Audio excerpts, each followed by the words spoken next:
Hello? Get a mic?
Right, let me unmute myself over in Discord. There we go.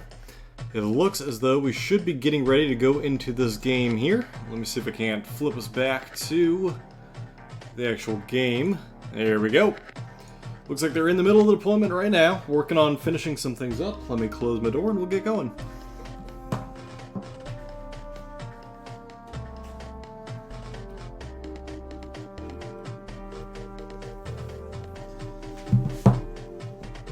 Alright, looks like we're good here. Let me pull up the chats.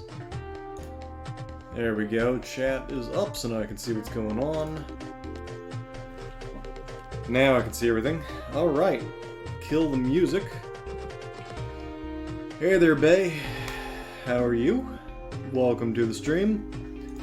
Kill the music, and yeah. I need to disable the HUD, but let me first tell them.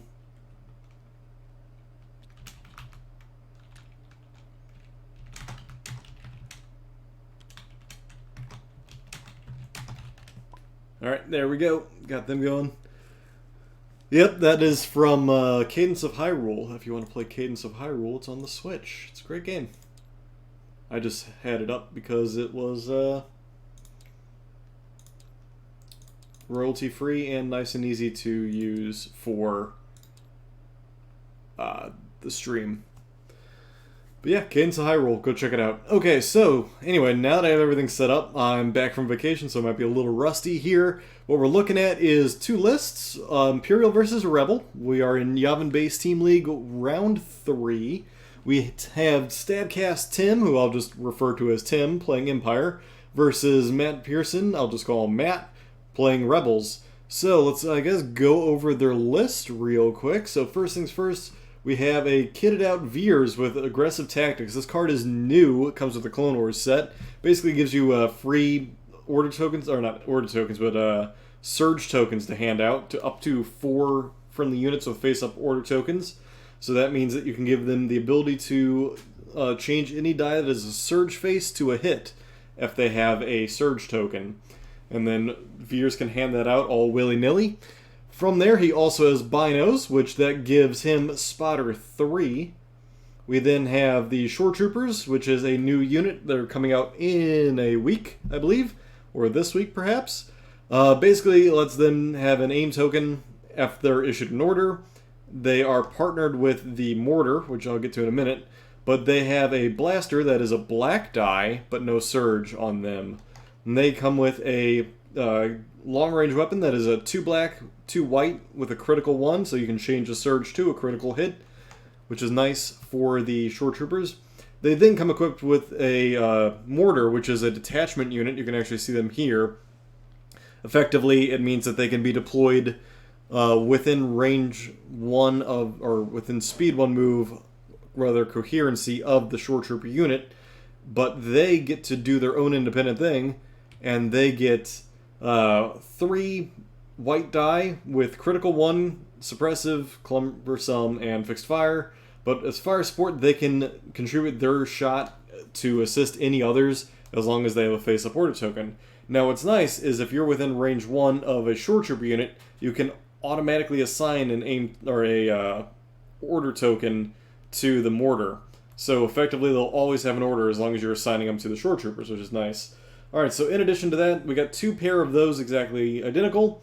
We have a Stormtrooper unit with the DLT, nothing new there. We have the new unit, the Dewbacks. They're coming in. They're massive creatures here with armor 1, relentless so they can move and attack, reposition, spur so that allows them to gain an additional move speed with the, if they take 1 suppression, and unhindered so they can just climb over stuff.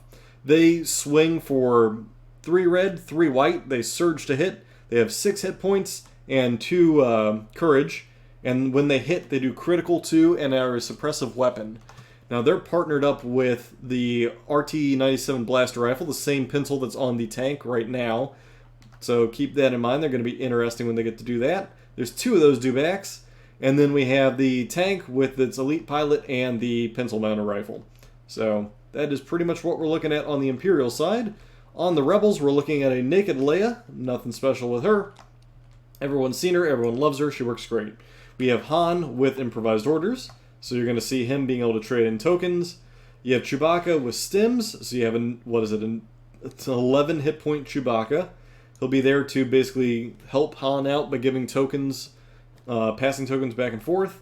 We have the new Rebel Vets, which are similar to normal Vets, or similar to normal Rebels, except they get a dodge token if they're issued orders, as well as they surge to hit and surge to defend.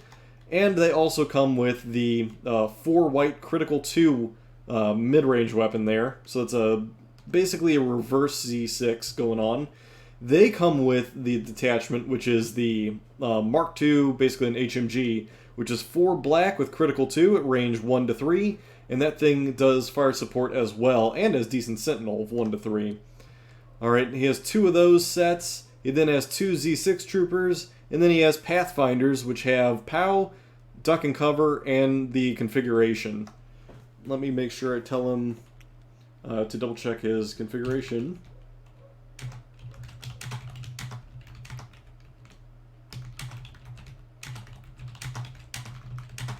That way he doesn't get caught off guard, and he has exactly what he wants it to have. Alright, so with that it looks like 2 very interesting lists. 10 versus 9, so it's going to be really starting off slightly on the back foot for Tim, but we'll see how it goes. And yes, I kind of ignored Thrawn in his comment, but it is what it is, on purpose. Alright, so looks like they are pretty much set and can start with the order cards whenever they're happy with their deployment. So it looks as though we have the 2 Dewbacks starting in the center. We have a tank, we have Veers near them to support them, and we have the Shore Troopers over here. Veers should have range to everybody to help them out. They are currently playing Capture the Crates on major offensive and clear conditions, so no real weather effects. We see one crate here, one crate in the center of the little grasslands there, another crate over here, another crate back here behind this rock, and then finally a crate over here safely tucked away behind this cliff facing. So we've got ourselves some interesting areas. Hey Thrawn, can you do me a favor, and if I swing my mouse around, does it start to artifact at all when I do that? Because I upped my bit rate. I'm now at 5,000 kilobits per second upload. So that's nuts. But if it starts to artifact, let me know, and then I know for sure it's a TTS and, what do you want to call this? Probably a TTS setting.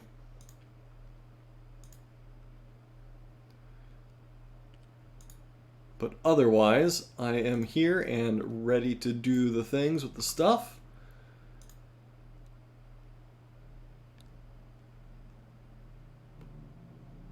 It has a bit of stuttering during the swing. Okay, good to know. So it is a TTS setting. I will play around with the settings then while we wait for them to finish their setups and see if I can't make it a little less crazy. Oh, you know what it is? Probably VSync. If I turn off VSync, that probably does it. So is that better when I spin it? Does it have artifacting as well? Because VSync is always a problem. I don't know why I had it on. Let me know if that fixed it. Otherwise, I'll keep playing with the settings and try and fix it a little more. I forget about VSync all the time. It actually is an issue for other games that I play and try and stream. Alright, I think the VSync was the majority of the issue. I can still play around with it as he's deploying Leia. What else can I turn down that I don't need? Oh, cap frame rate. There we go. That is another one that'll probably be a problem. So that's probably part of the issues.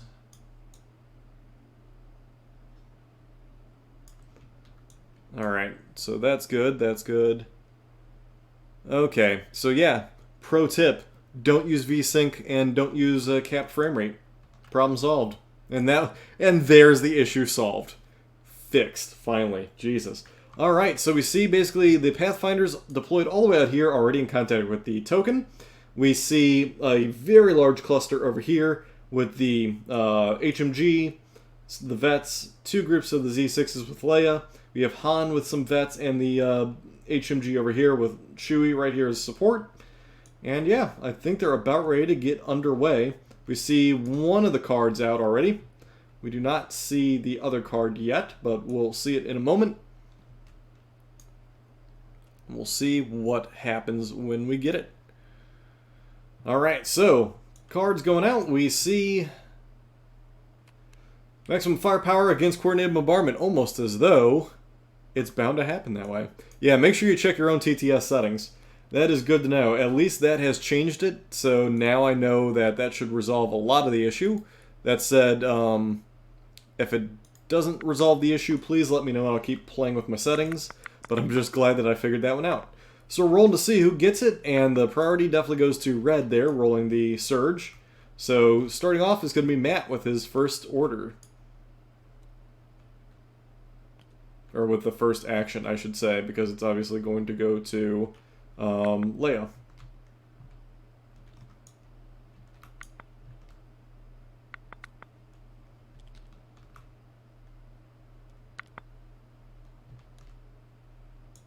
I assume it's going to go to Leia. I mean, it has to, but...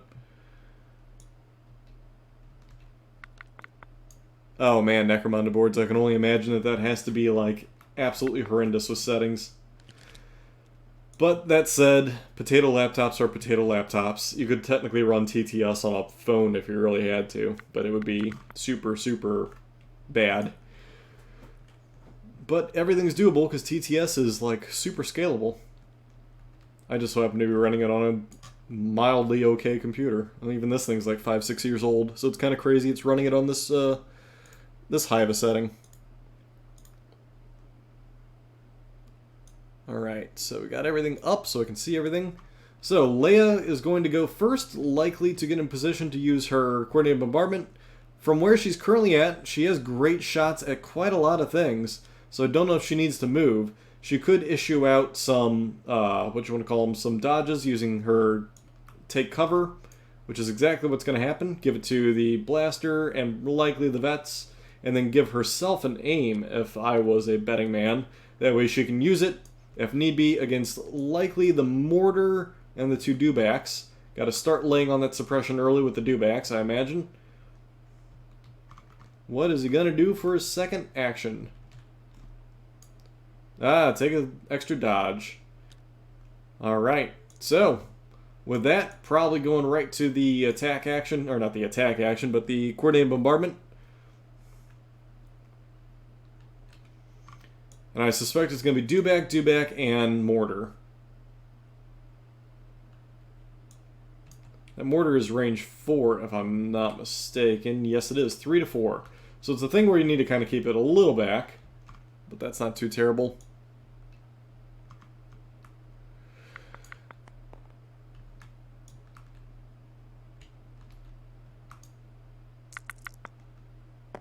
Alright, so 2 hits on the mortar. That's going to be 2 saves right out of the gate.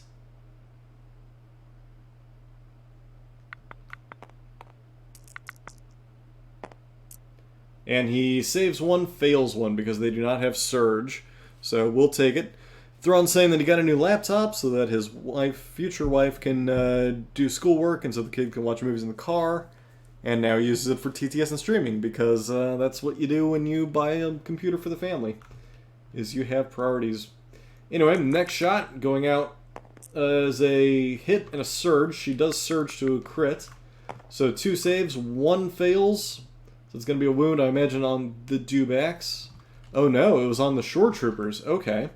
That was not what I expected, but it does work, taking out a shore trooper. That is a big, big move. And then a final round with a crit and a hit. This time, I suspect, on a dewback.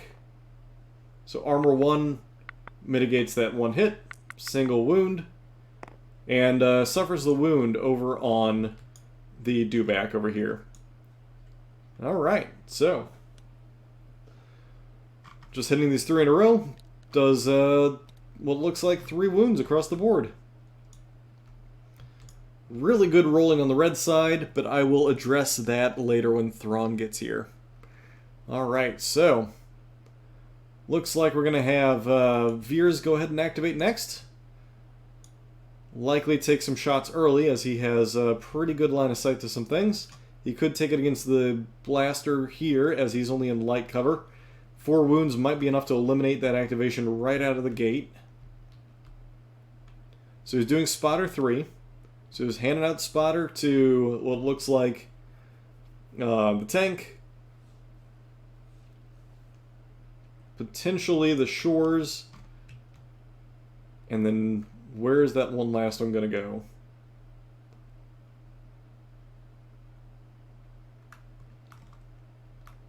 Looks like it's probably going to be to the dewbacks. That is a very, very long range one. It's a good question, but I am not a ref, so I can't exactly call them. Well, I guess I can. Why not?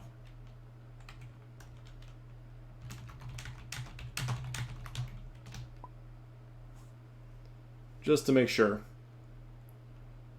And yes, they are super aggressive.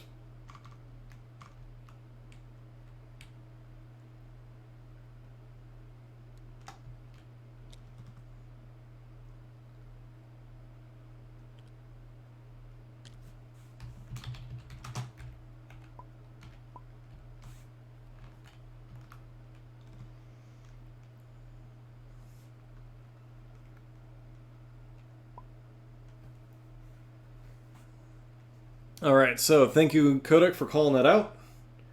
That way we got the spotter distance just right. So pretty much everyone here gets an aim, which is fine. Dewbacks with an aim is just as good. Going ahead and dropping the good old, not coordinated, but maximum firepower on the blaster right there. Light cover is mitigated because of Sharpshooter 1, so it's going to be 4 hits on the blaster. because he has Surge to crit, and he has Sharpshooter 1. So in the light cover, he's going to get up to no cover. And it's going to be 4 hits. And I believe they only have 2 hit points, or 3. They do. So, taking 3 wounds right there out of the gate, takes out the blaster right away. So, evening up the activation count immediately with a single activation from Veers, we see that Trooper eliminated, thus bringing it back to parity.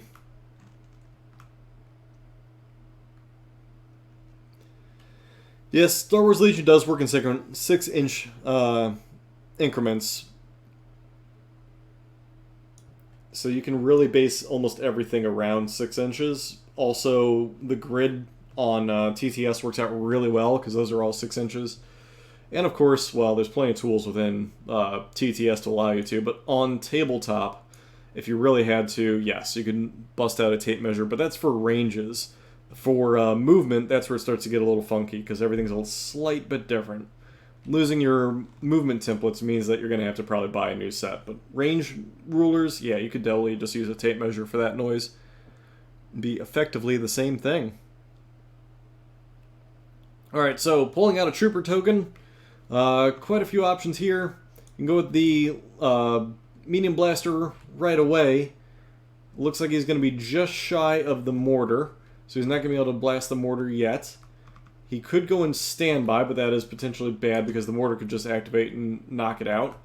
So instead we have the Rebel Troopers, the vets here. They can move up and start blasting away at some things that they can get within range. Or they can hightail it over to the objective if they care to grab the objective.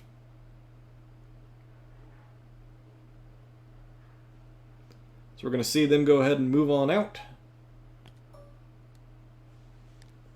Looks like they're going to take a singular move, and then likely from there, see if they have, take a dodge. Alright. So, just being safe, putting themselves in light cover, as well as getting themselves a dodge, so that way they're ready. There's the special little trooper with his gun. We're going to go ahead and see Blue pull from his stack, and we'll see what he gets. I'm really excited to see how dewbacks work. The Rebels have already had their stuff out for a little bit of time, and I've faced them in an RPQ, but the dewbacks and the shores are brand new, so I'm excited to see how that all works out.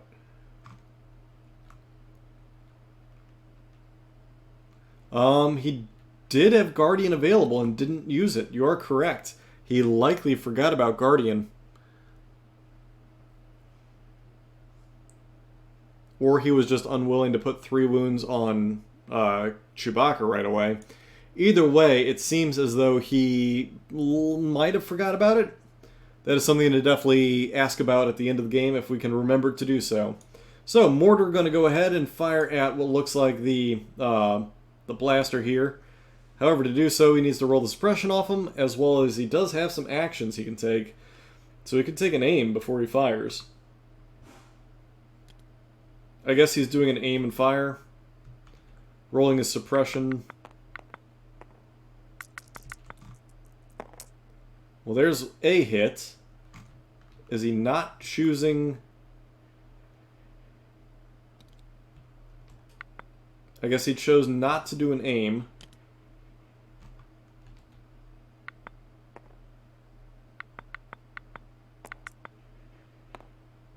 But he keeps the suppression. Alright, so the mortar just firing and not using its second action. Instead, he just kind of hunkered down. So I guess Tim forgot to take the aim, however he added up some suppression on that gun, which is fine. Yep, and that's very true. So going ahead and using improvised orders, instead swapping Han for Chewie. Not exactly the best improvised orders, but it is something. Chewie going to go ahead and likely get over to the box to try and claim it. That was a kind of a big whoops on both ends, not using the aim on the mortar, as well as not using Chewie's Guardian. That would have basically saved an activation had he just taken those 3 wounds on Chewie and just dealt with it. Especially since Chewie has, what, 9 plus 2? So 11 wounds on him? That's, 3 is nothing. As to why he didn't take it, I can't say. That's kind of his decision, but is what it is. So Chewie looking like they might take some shots over at the mortar. Chewie does have a crossbow, or bowcaster, so it's 2 red, 2 white, impact 1, pierce 1. So if he gets a crit, which he surges to crit, he potentially can take some wounds right on this thing right out of the gate. Maybe Kodak. I'm not exactly sure. He might have, but who knows. Alright, so firing, he does get a crit through immediately. So it's going to be 1 that he definitely takes wound-wise, and then another suppression dished out over here. So both mortars with 1 wound. Chewie firing for effect over there, and it worked out. Alright, drawing a order token for troopers. Looks like he's going to give it to the shore troopers over here that take a wound, or potentially the mortar unit over here.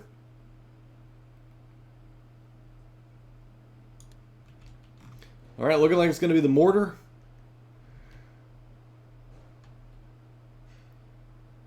E is going to fire at... Does not clear that suppression. Does he realize that he has courage too? I don't know. Alright, now he does. Because now he's taking that aim. He's going to fire it at... Chewie is in the open, so he has a very good chance of hitting Chewie. He can fire at the troopers. Try and start the panic train on them. And Chewie is wide in the open. There is a lot of firepower that's going to come his way shortly.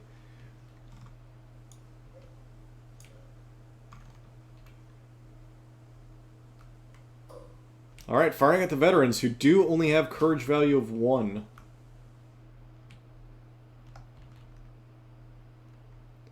Firing into light cover. They do not surge to anything. This is where those surge tokens would be super helpful. And he gets a crit out of it. He does have a name though, so you can roll those 2. Why is he keeping the surge? He gets a second crit. Wow. Why is he keeping that surge is the question. I don't know.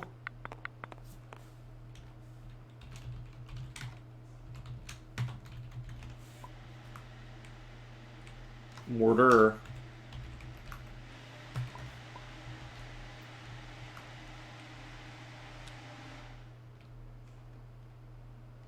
Oh, but it does have critical 1. Okay, that makes sense. It's critical 1.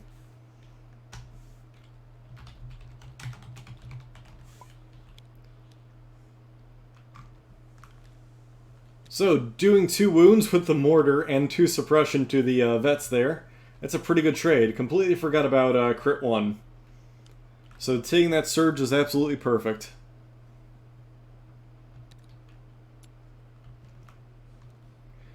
Completely forgot that it is critical, so effectively it does surge, a single surge to crit. It's one of those new keywords we're going to have to keep remembering to look at it. I believe everyone's on a slight bit of a delay because I already called that, but yes.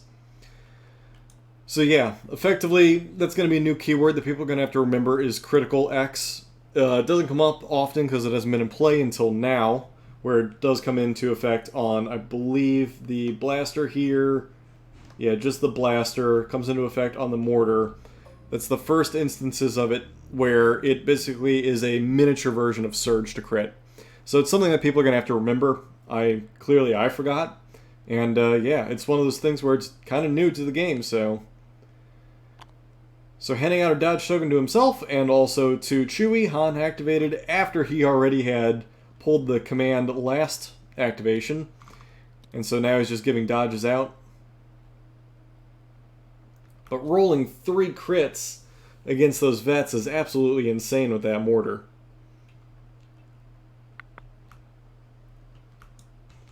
Alright, so activating the tank next.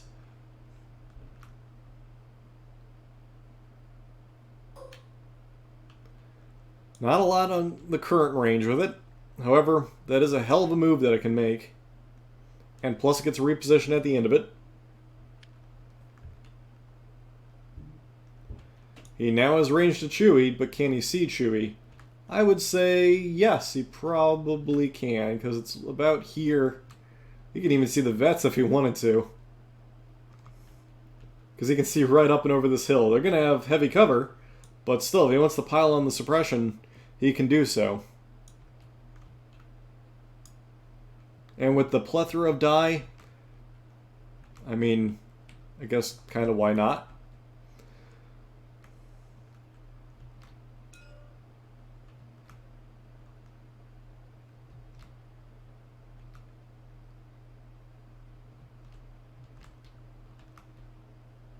So it looks like he is going for the vets.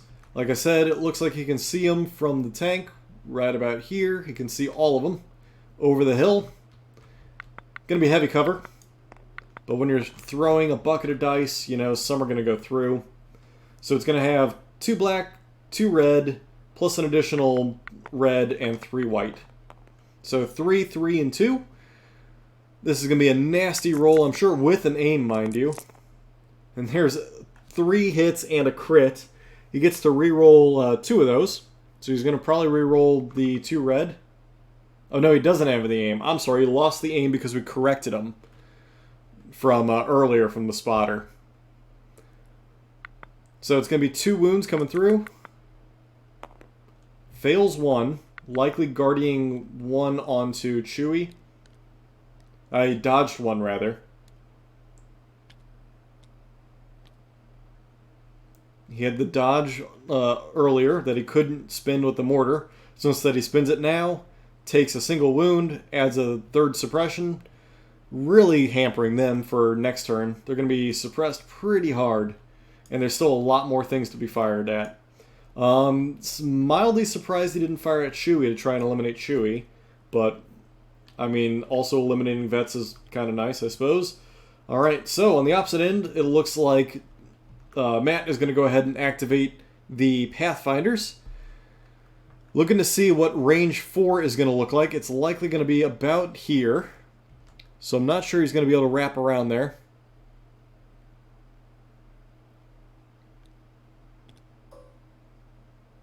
And Pow being the leader might hurt him in terms of being able to get range right away, because I think that's going to put him way out of range for a single move. So Pathfinder is deployed a little bit far back, with no ability to get close enough to likely get the shots right now.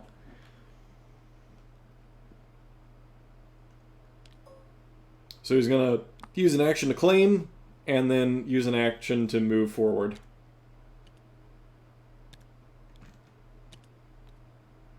Likely setting himself up for next turn to be able to wrap around and fire at the mortar.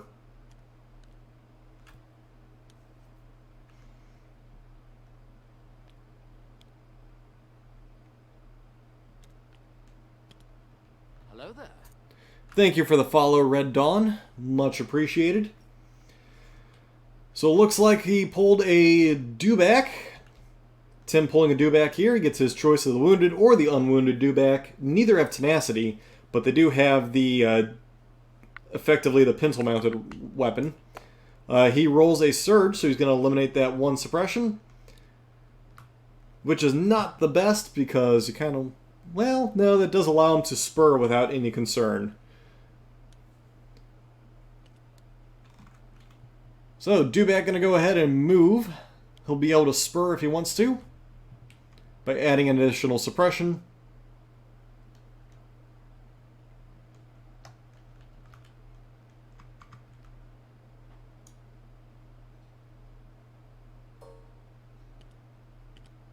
So definitely taking that spur. Looking like he's going to charge out at the medium blaster over here.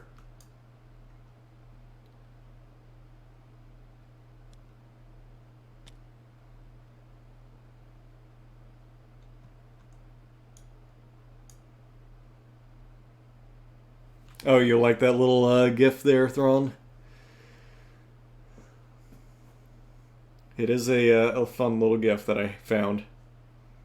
Thank you to Mr. Sunday Movies for that one on YouTube. Alright, so moving the back up. Likely trying to get him some heavy cover here. I don't know if he's going to get much, but he can try at least. It looks as though Tim is being a little more cautious with the dewbacks than he needs to, potentially being a screen against the Pathfinders. He would be able to fire the dewback with Relentless if the dewback had range. I do not know if he has range to anything, but he could fire. I do not have a measuring thing, but at range 4, range 4, I'd almost guarantee you he could fire at the medium blaster there, and he didn't take it. That is mildly surprising that he didn't fire.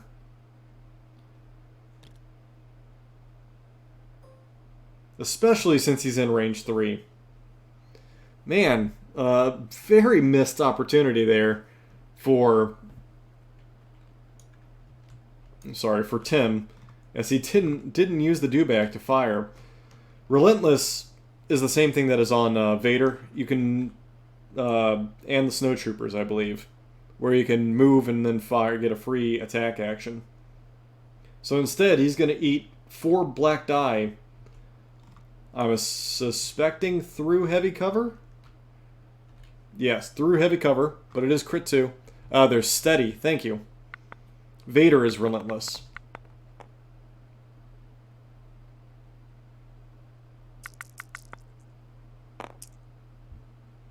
Rolling a crit, 2 hits, and a surge. That surge will convert to a crit.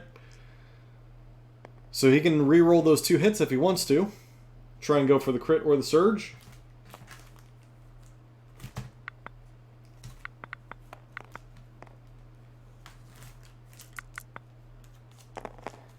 Failing 2 out of that 3 that came through. So they must not have ruled that he had heavy. Unless the thing has sharpshooter does not. So these creates light. They guess they played him as light? I don't know. Or are they just now redoing it? Armor 1. Okay, so yeah, they did it wrong. But I don't know where they're coming up with that other one. Oh, it's crit 2, isn't it? It is indeed crit 2, yes. So that's how he's able to push 2 through.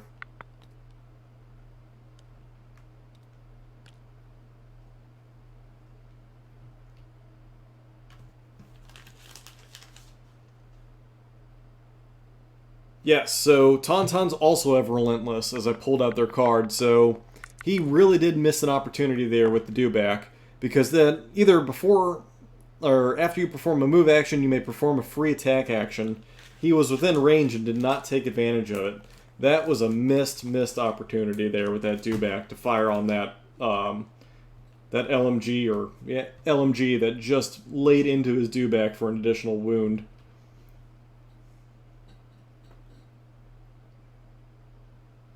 So new things we're going to have to remember is crits, critical X, armor 1, relentless. All those are going to become more common now that you're going to see dewbacks and tauntauns on the field.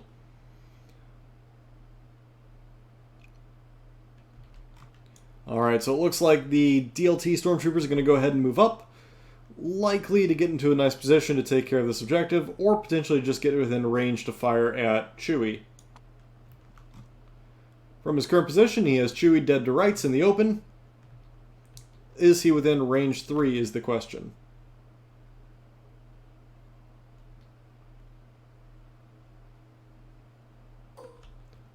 Nope, not range 3. You're going to have to move forward for that one.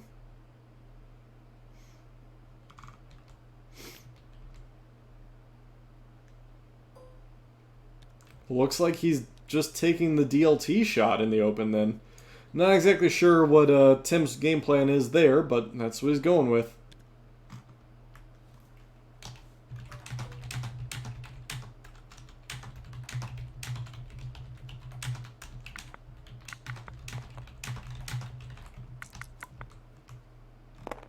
So, rolling out 2 hits against Chewy. That's going to be 2 saves.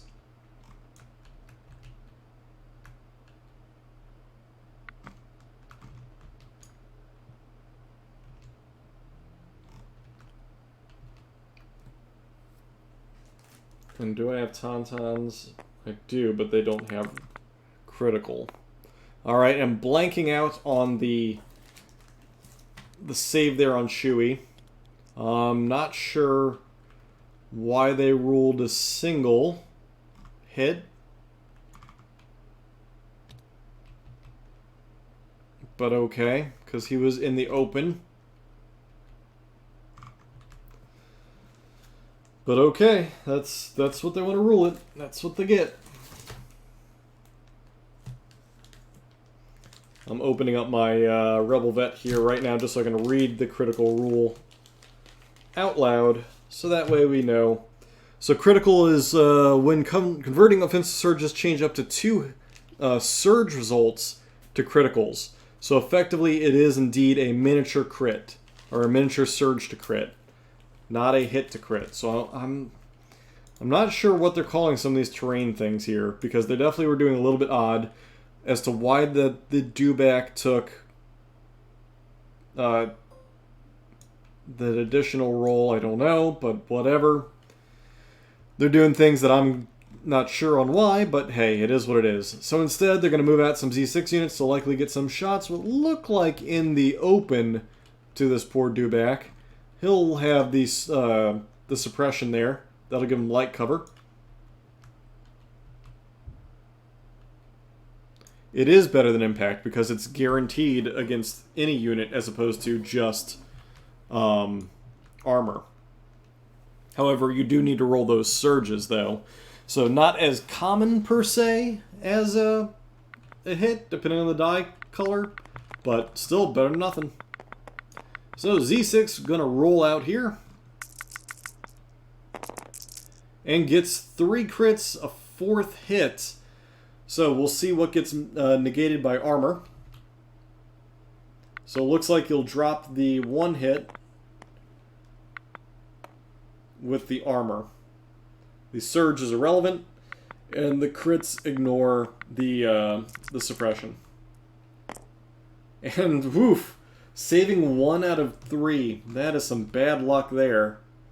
Taking another 2 wounds. The dewback already over are at 2/3 damage, and with a 3rd suppression on it. I agree, because Chewy would actually do pretty well with the Pierce against the dewbacks, but I guess he's going to go and start mopping up some stuff on that flank. Alright, so Short Trooper's going to go ahead and activate. They need to move up to get range to shoot at anything. It is 6. Dewback's health pool is 6. In fact, it is right there. See? 6.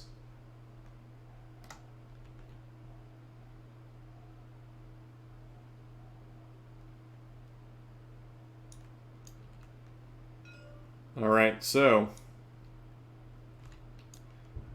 looking like he's going to fire his range 4 weapon.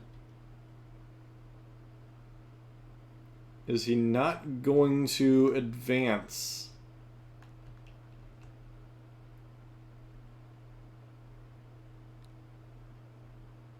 Yeah, Tauntauns have 8 hit point pool, which is crazy, but they lose effectiveness if 1 dies, whereas a dewback has 6 hit points and doesn't lose effectiveness for the entire thing. Alright, so choosing to move his shores to get him closer for better shots. We'll be going against some heavy cover there, but that's not a problem.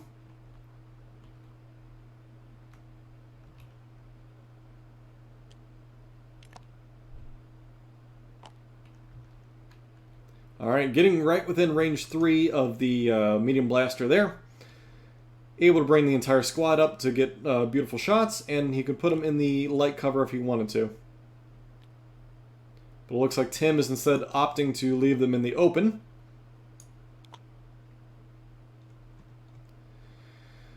I'm personally not afraid of Tauntauns. Tauntauns do get eaten alive by anything with aim.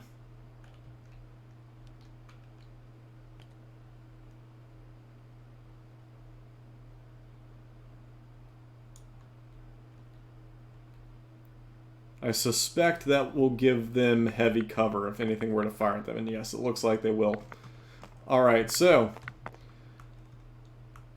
5 black, 2 white, would be 1 more, would be 6 black if he had that trooper still alive, but instead he has this shot. That is going to surge to a crit. He so far has a really good rollout of 4 hits. Rerolling these 2. Getting a 5th hit. So 2 of those get mitigated down. He's going to get 4 wounds on that medium blaster there, if I'm not mistaken, because of critical 1. Yep, so 4. So 6 hits out of a possible 7 hit. Out of a possible 7. So taking 2 wounds. Why is he taking less than that? Because that's 5, so it should be down to 3, plus the crit is 4. Why is he only taking 3 unless there was a dodge? There might have been a dodge, and it was just mixed up in the pile of tokens here because of Leia. So I suspect that there was indeed a dodge issued to the blaster, and that's why he was able to knock it down to 3.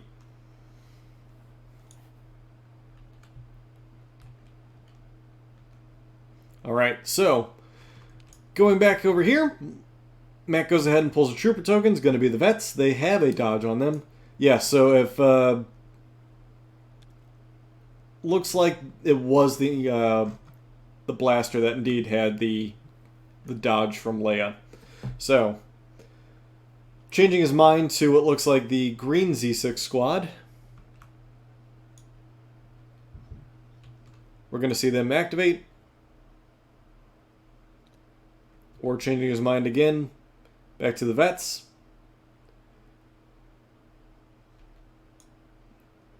They currently have range to nothing. They need to be within range 3 of things, but they can easily get up to be in range of the dewback by putting themselves right over here. They will be in the open, but not a lot is left to activate that can counter them. So giant missed opportunity with the dewback not firing at the blaster, and then a giant missed opportunity by Chewbacca not taking the wounds for the blaster over here. So there you go, getting in range 3 of the dewback and the shores if needed.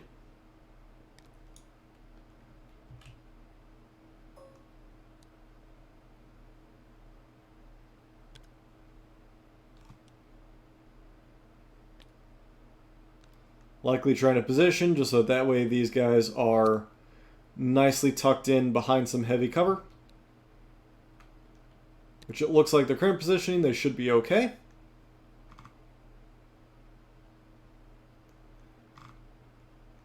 Now, what is the squad leader going to choose to shoot at? Looks like he's going to go for the shores, who are in the open and with 0 suppression on them, so they're going to be available targets for just flat hits. We're going to see what is 4 black and 4 white with critical 2. And they will be surged to hits. So the criticals are kind of going to be irrelevant. And we see 4 total hits against the shore troopers.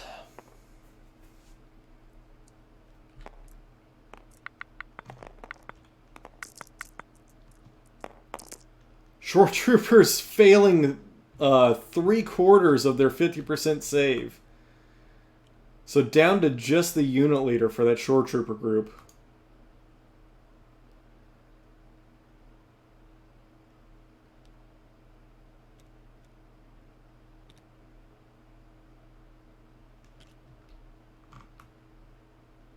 Bad dice are gonna bad. So now just the unit leader for that shore trooper. At least he preserved the activation at the moment. However, there is still a Z6 squad yet to go.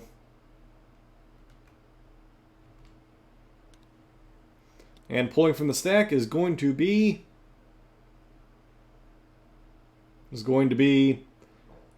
the Dewback. Alright, so Dewback over here.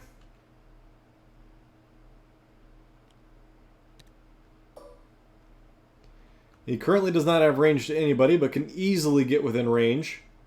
Gonna take his free rotation right off the get-go. And he's gonna go ahead and move.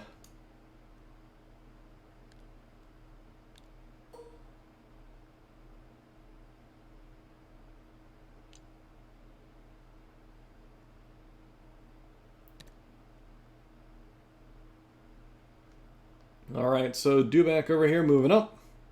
He is now within range 4 of all those targets. Can fire against the blaster to try and eliminate it, or start shooting at some other things, but I think no matter what, it's going to be heavy. Alright, so only taking a single move. I think he forgot about Relentless. I honestly think he did. Because he could double move to get closer, which is what you want to do.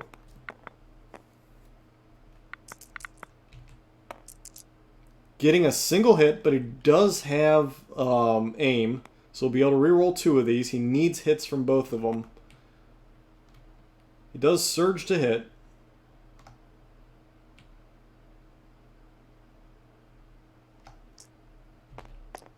And he does not get it, just a singular hit. So just a suppression on that blaster.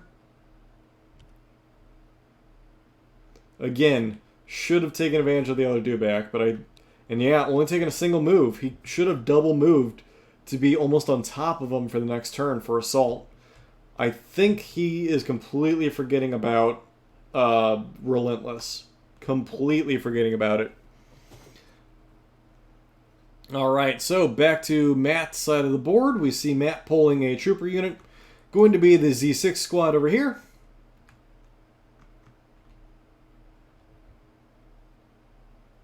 As it is the last activation.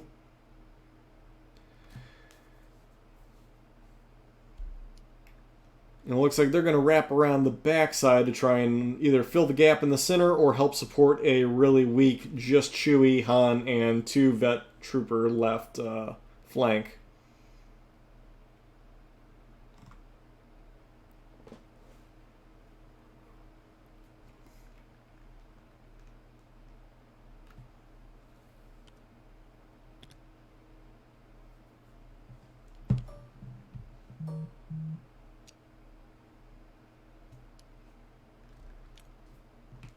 And I'm an idiot and completely forgot to do something. I knew I was going to forget to do it too. Gosh darn it. Alright, well, whatever. We'll fix that now. Alright, so just basically wrapping around the building to get a little bit closer to the action here. Forward cohering his troopers. Not exactly the best of it. Oh, he's just moving them out of the way so they can shuffle them back. Okay, I got it. And placed everybody where he wants them.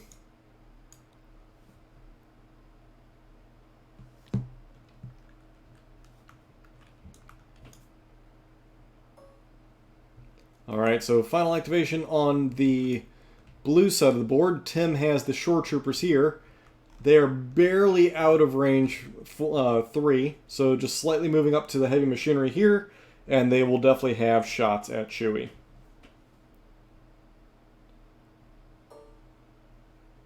How do I always forget this stuff? Get distracted, that's how.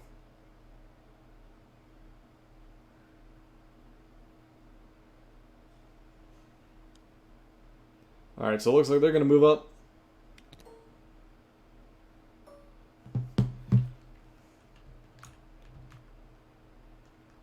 I assume they're going to shoot Chewie, based on their positioning.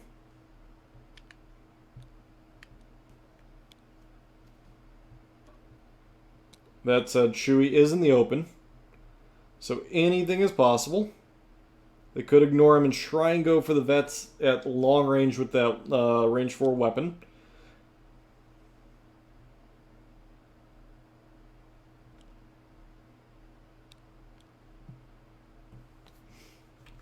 We're going to see here in just a moment. And yes, going for Chewie right out of the gate.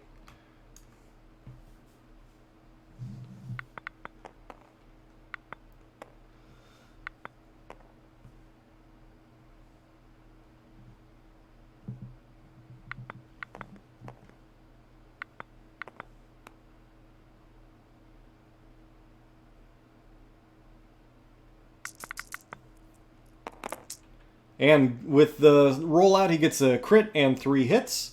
No aim token, so he's not able to throw any of those back.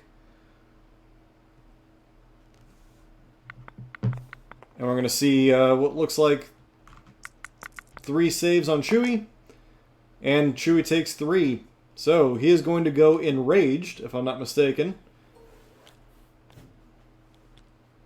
Which is good, because that means he no longer has to worry about suppression. However, that does put him a little under a third damage. Or no, right about a third damage. Alright, hold on. And it looks like that should be everyone's tokens, because the last token is the dead blaster over there.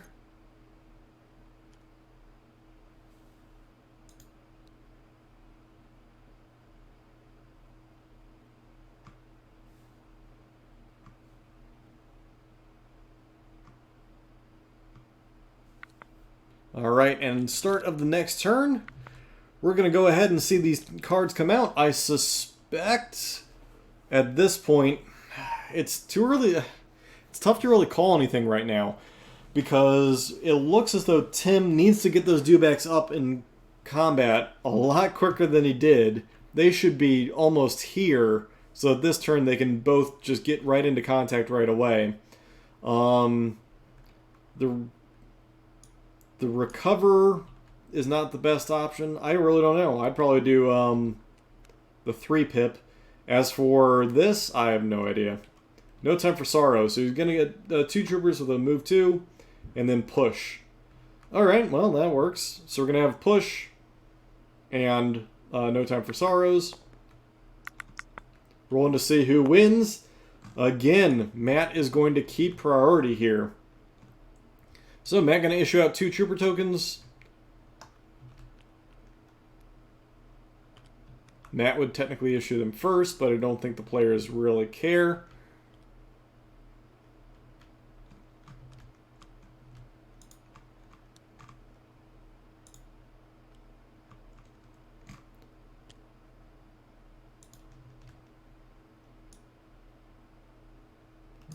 And it looks like we're going to see the mortar and the dewback get the tokens. Dewbacks do count because they are a creature trooper. And it looks as though we're seeing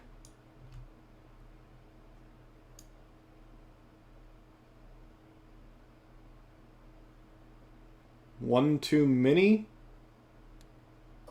No, okay. So because the vets were given a token, the what you want to call them right here gets a token. The blaster gets a token. And so Tim missing an opportunity here to give a token to the shore trooper to then give one to his mortar. So getting an extra activation out of it. He did not do that. I suspect he forgot about that as well.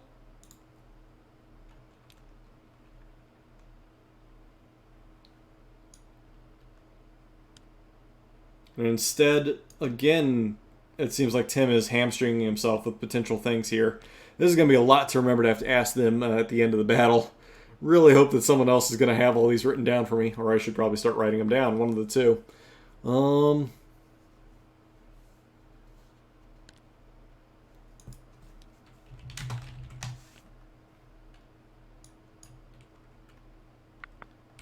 Let's see here. I had a question and a different thing about Spur.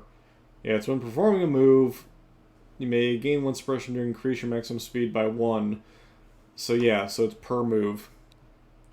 Alright, so Tim, not taking advantage of the, the detachment rule where you can assign a token to the main unit and then it transfers down to the other unit. However,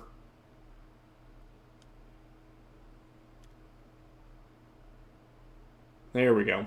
However, Matt taking advantage of it and issuing it down to his blaster from the veterans.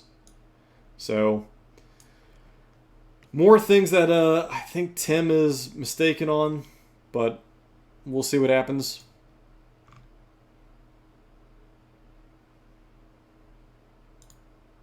All right.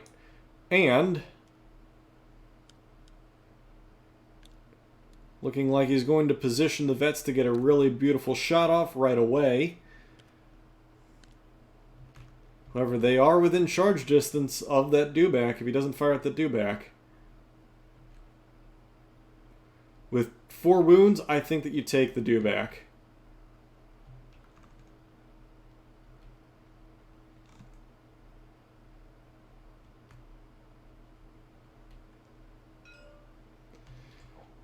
Alright, looking like he's... Well, I might be discussing some things real quick. Might be split fire.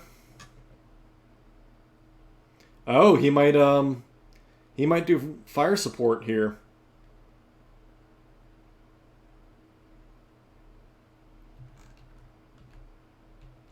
So he might be fire support, and sadly I'm not here to listen in, but he might be doing fire support with the medium blaster against the dewback with likely the long range gun, just so that there's that many more criticals. And then we have the troopers firing on their own with 3 hits against the lone shore trooper.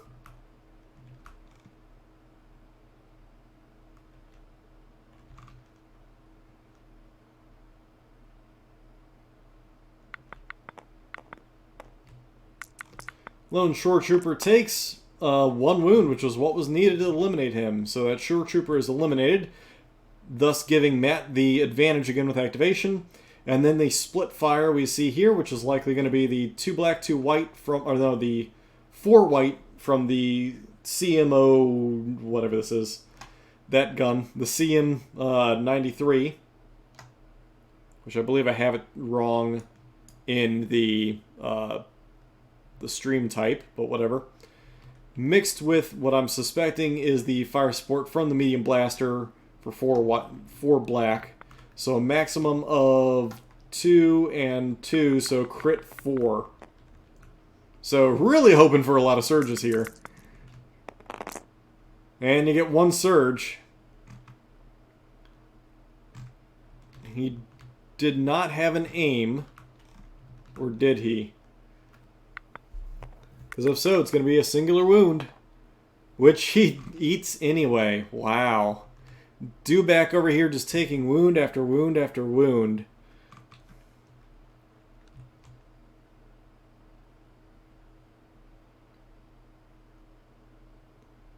Okay, and now he's going to move them away. So he didn't take the aim in favor of moving closer for the shot and then moving away at the end.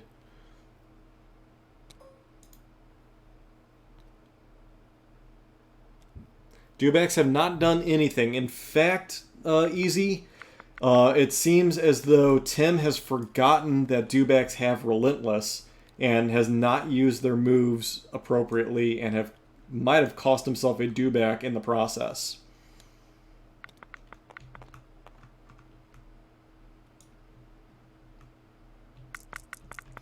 Alright, so rolling off that suppression, he does roll off 1. So dewback with a single activation here. Or single action.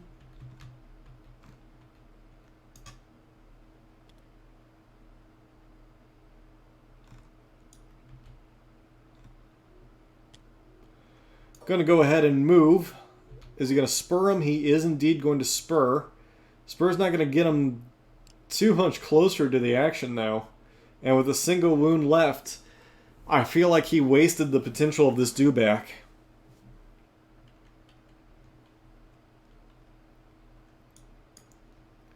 And the dewback easily able to climb over these things. And plops himself right there.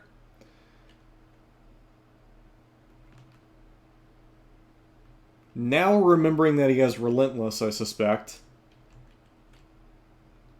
he will potentially fire at the blaster trooper. Try and put that last wound on there. Maybe. Maybe go for the Z6 squad. One of the Z6 squads. Not sure.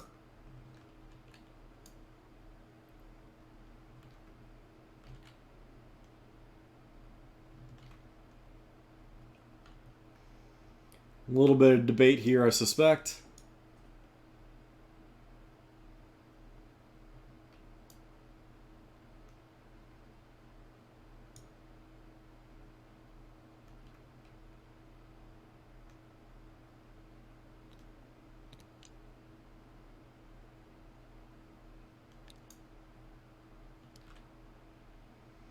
Not exactly sure what he's doing. A little bit of fine movement here for, but we'll find out.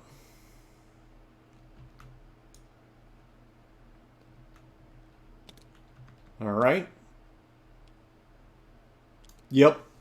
It is for sure confirmed that Tim has forgotten that dewbacks have Relentless on them.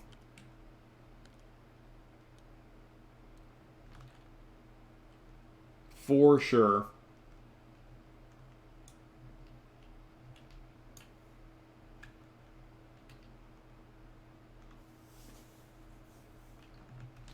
All right, so Rebel player over here, Matt, drawing a trooper token. Looks like he's going to try and activate the vets that are back here, the 2 vets. Oh, failing to activate them. They're going to, well, they would panic, but Han is luckily in the area, so they're just going to get a singular activation or singular action out of the deal.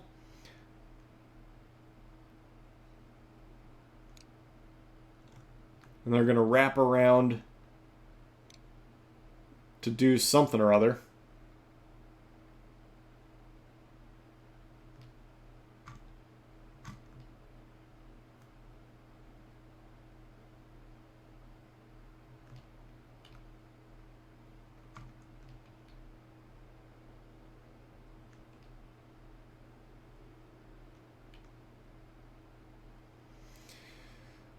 Looking like there's a question about something.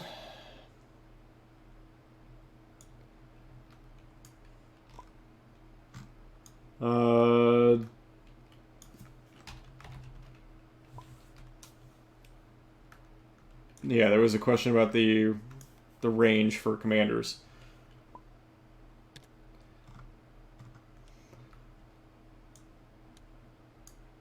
So yes, your bubble extends from any commander.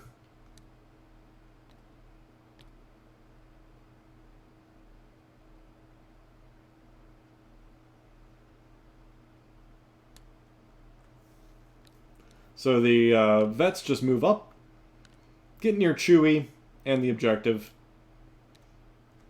and then hang out.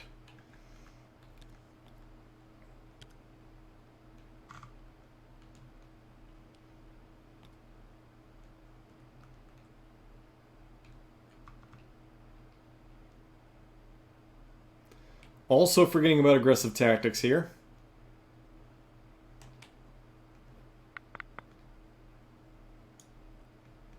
Seems as though Tim is forgetting about a lot of his cards. Alright, so, drawing from the stack, I suspect. Or is he going to try and activate the mortar? He is drawing from the stack, and he gets...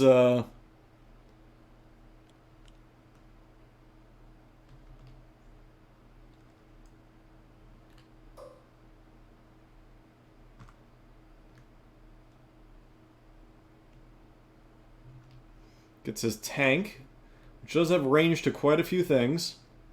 He can... Ooh, it's a good question. I think he likely cannot see the vets, but he can see... So I think right about here, well, right about there is the tank. So you can see Chewie for sure. Cannot see the vets. I don't know if you can see Chewie or not. Maybe. Either way, you can move. That'll solve a lot of problems.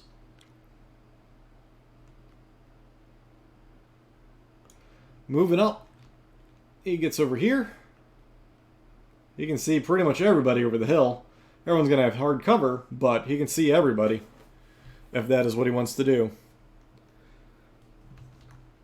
Alright, I will remind him.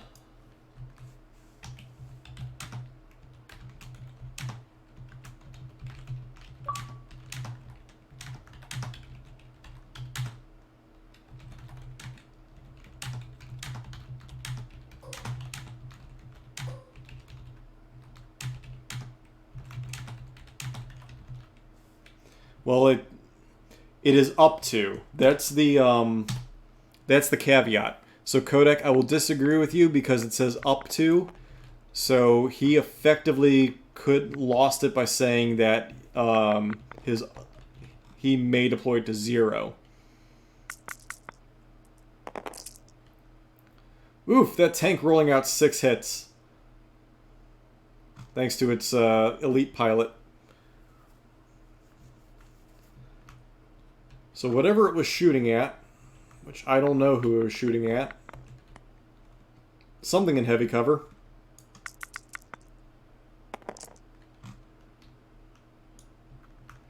Making 1 save, but losing 3. I don't know what he shot at. I guess the Z6 squad? I'm going to tell him anyway.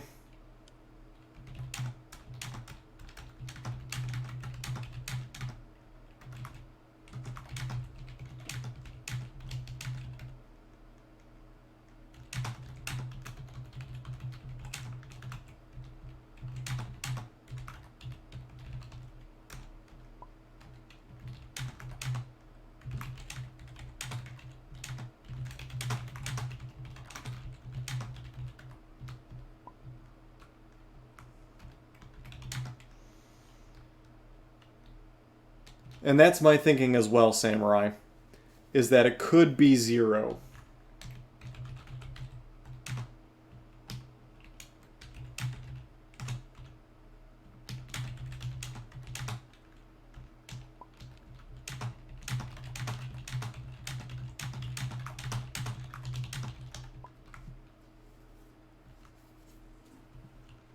So I guess I'll leave it up to them. Okay, he's going to call it 0 this turn. So that's kind of what they're going with is that he could have done 4, but he had chosen 0 this turn because he missed it. And I think that's the proper call.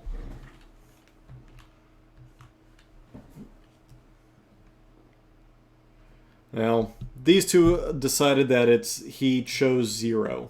That is the way that they're handling it. I kind of agree with you, but it's a little fuzzy until it gets probably eroded a little bit. The whole mandatory versus non-mandatory is a little weird when it's up to, because 0 can be included, and if you skip it, you could say, well, that means that you decided 0. Alright, so the Z6 group can activate with 2 activations here. They could shoot at the dewback right here in the open. He has open shots against him.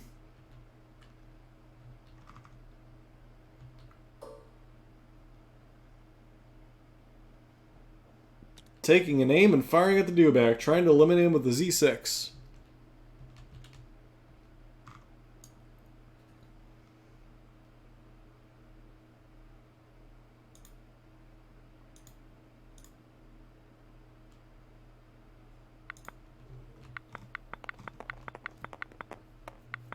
Alright, 6 white, 1 black. Holy Jesus. Getting, what is that, 6 hits against the dewback. And he still has an aim.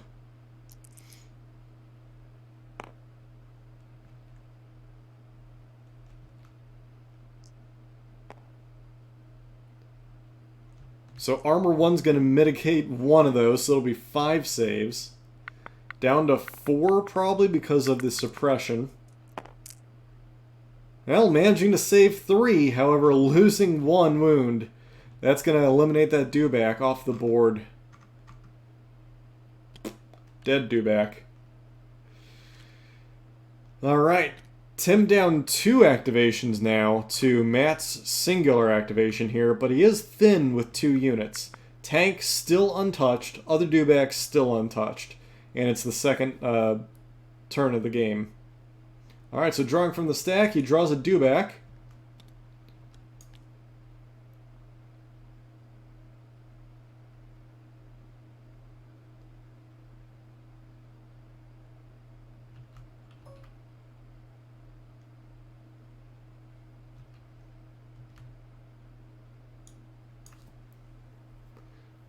This Dewback can likely move up. Range 2. He can put him directly behind the hard cover he wanted, or he can move him up close enough to at least start firing.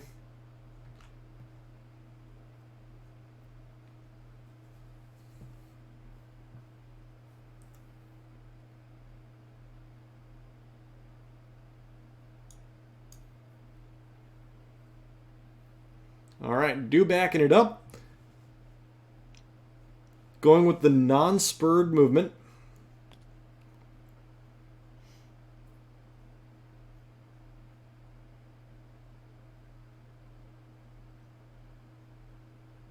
He will have to watch out for the tank next turn. That will be a little tight. Unless he wants to roll the tank through this direction, which is possible.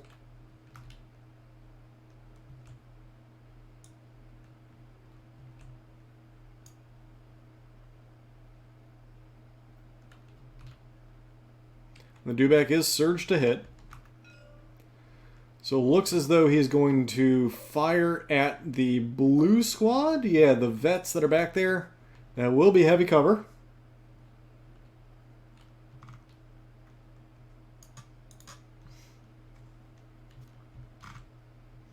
I suspect he is coordinating fire with the mortar, which he is. And he gets a singular hit out of that, and a singular crit. So that's going to be a single hit.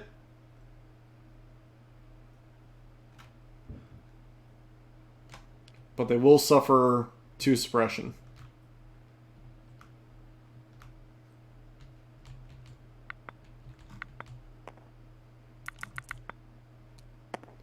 And blocking the 1 hit coming through. They will get 2 suppression, though.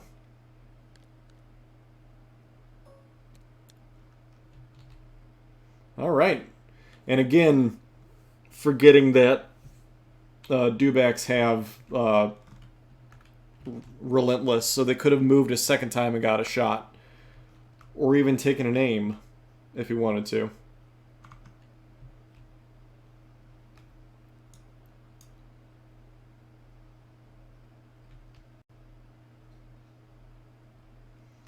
Alright, up next is the Pathfinders here. They're going to be able to wrap around this turn and fire at the mortar.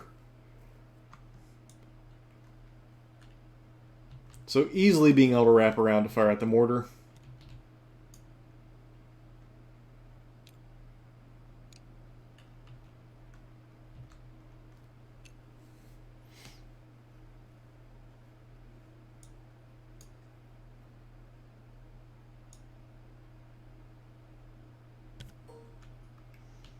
And there he has it, range 4.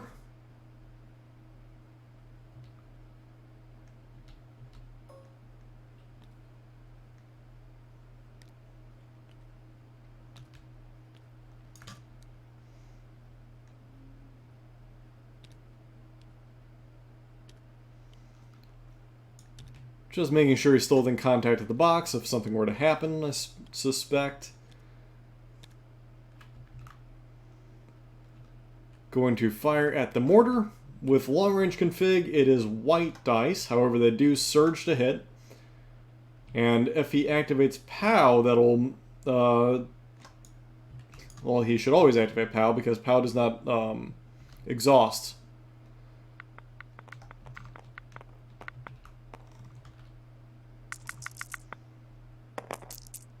Getting 4 hits with white dice against the mortar here in the open, I believe. So 4 saves. Failing 2, and that is the mortar now dead. A 3rd activation now getting eliminated on Tim's side.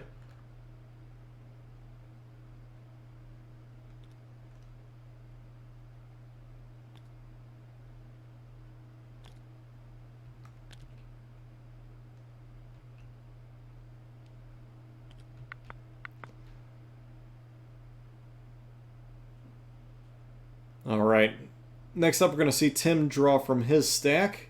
He has these troopers over here to activate, as well as Veers.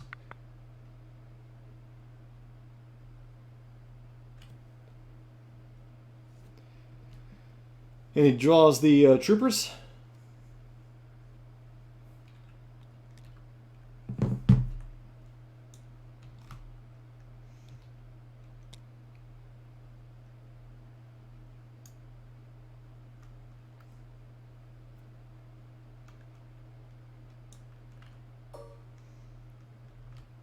Looks like they're going to aim and fire at, I suspect, Chewie. Try and eliminate him. So he has 4 wounds. We're going to see, was it 5, 6 black, 2 white, I believe?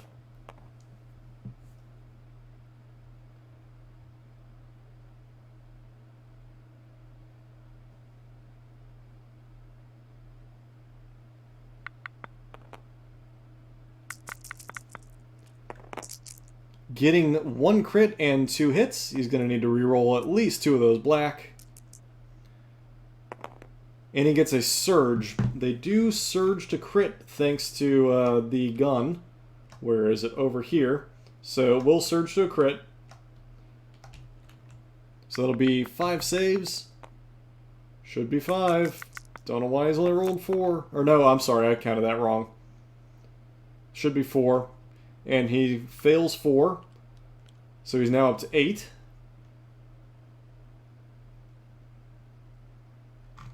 He can get eliminated by the stormtroopers over here, depending on what gets drawn next.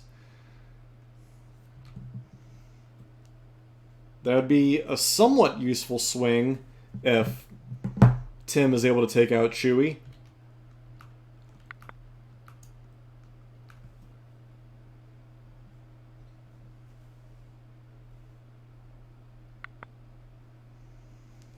Alright, so up next is Matt needing to draw from the stack or activate the Z6 squad over here if he wants, but I suspect he wants to try and get Chewie.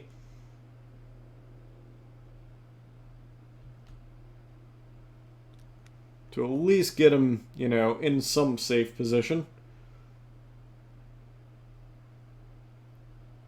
So he has a 1/3 chance to get Chewie. He does not, but now he has a 50% chance to get Chewie. And he does not. Wow. That's huge. Not getting Chewie is kind of a big deal, because that means that Chewie can get eliminated if Tim pulls a trooper unit and wants to fire the DLT. Well, he needs to get closer, because right now he's only at range 2. Or, sorry, range 4. However, Han will likely activate and give Chewie a dodge, which will help.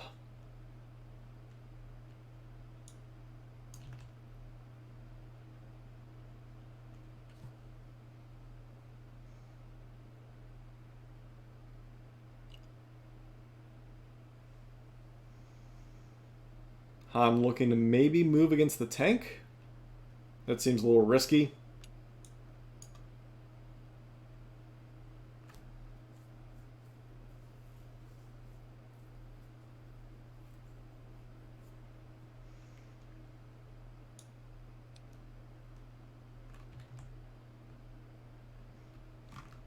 Alright, moving closer to Chewie. Likely giving him a dodge.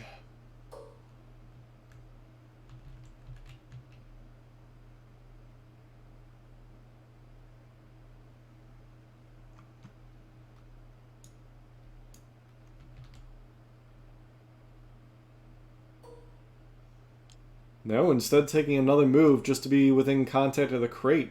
So, expecting that Chewie is going to get eliminated here, based on that movement rather than trying to save him.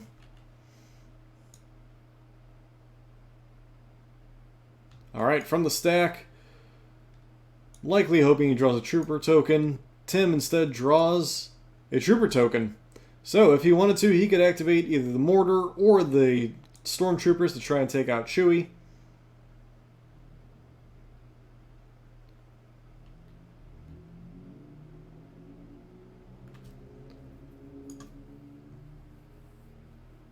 So firing the mortar at Chewie.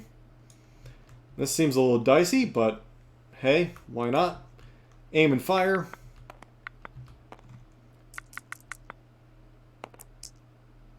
So he gets 2. It does surge to crit once. So I'd reroll that one, hope to get another hit. He does not. So 2 wounds on Chewie. 1 more wound will push him into stims. And Chewie is on stims. So that means once Chewie finishes activating, he will be dead. However, he can still activate and do some things before he dies.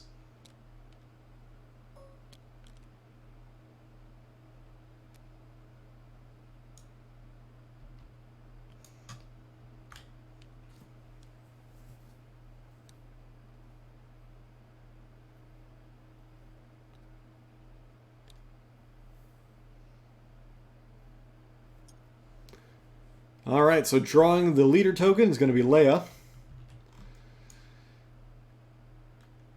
She can inspire off some suppression off the veterans.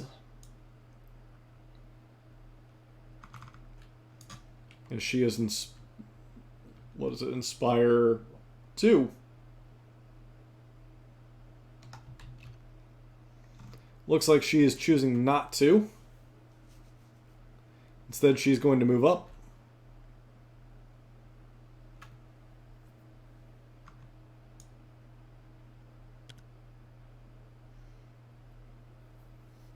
Getting into the thick of things here, but not within range to do a lot. She needs to be range 2. Everything over here is already activated, so really not being much help. So we're going to issue out a dodge. I mean, I guess Veers could shoot, but Veers has a long way to go to shoot.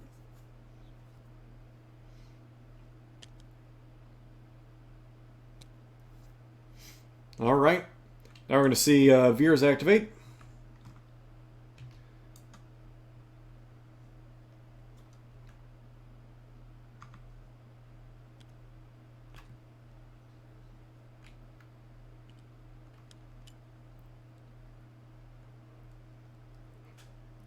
Veers is going to charge at the cluster of rebels that are over here.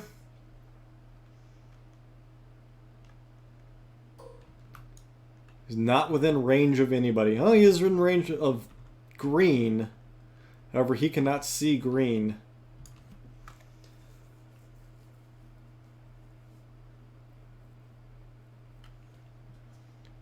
So, taking a second move, perhaps?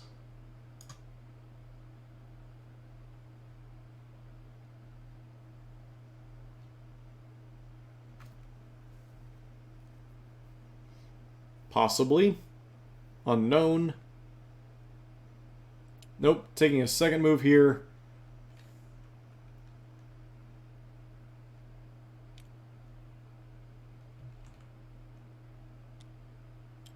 And running into the grass. Or into the tank? Not sure. Just next to the tank. Okay.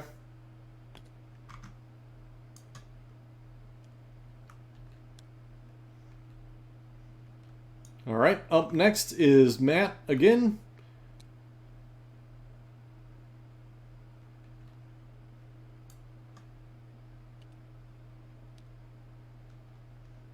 He activates Chewie here.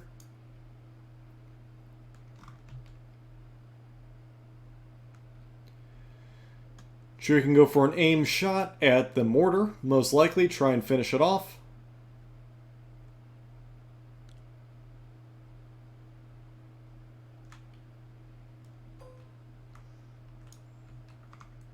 So it's going to be 2 red, 2 white with Pierce 1, Surge to crit.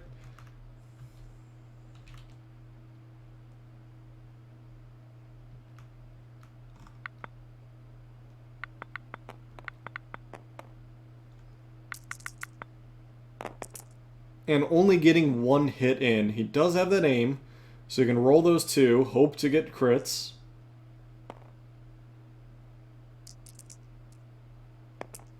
And he does get a crit. So it's going to be another wound on the mortar. And another suppression. Or a suppression will be the first suppression. And then Chewie will die with that. Alright, up next is likely going to be Troopers. which is the stormtroopers over here.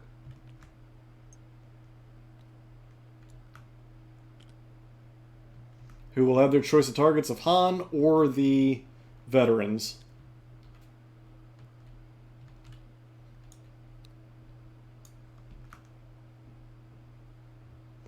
So, as not close as this game looks, it still is relatively close-ish.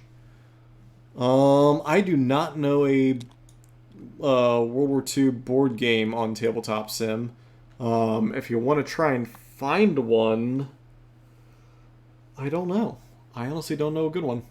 Bolt Action is a miniature game. I don't know if you want to call it a board game. But Bolt Action is a fantastic tabletop game.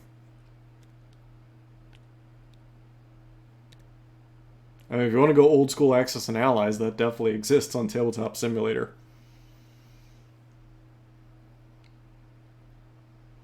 There is one, I would have to go look it up, but there is a newish board game that's World War II that I just can't remember what it's called. Alright, so these stormtroopers are going to basically pick up the crate or just activate. It looks like they're a little shy of the crate, but they might call it close enough. Alright, so the Z6 squad over here, they can probably pull out and fire at the dewback if they want, or wrap back around and try and fire at the tank.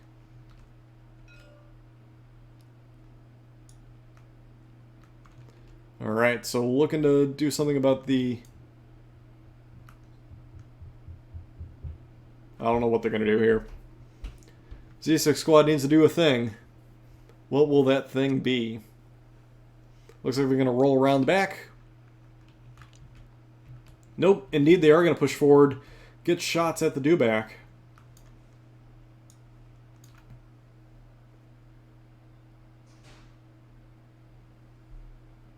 Hello there. Thank you for the follow, by the way, Flashman. Much appreciated. So we're going to see the Z6 squad move up. Looks like from that position they'll be able to fire at the dewback. With the ray Tim's been rolling, that might not go so well for the dewback. But I guess we'll find out with whatever happens.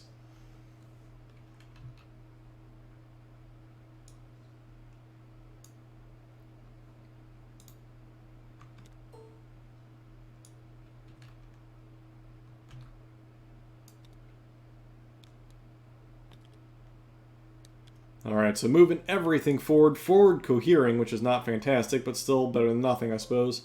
He could move some stuff back over here to get it out of the way, but forward cohering, that makes it so it's much closer and easier to hit.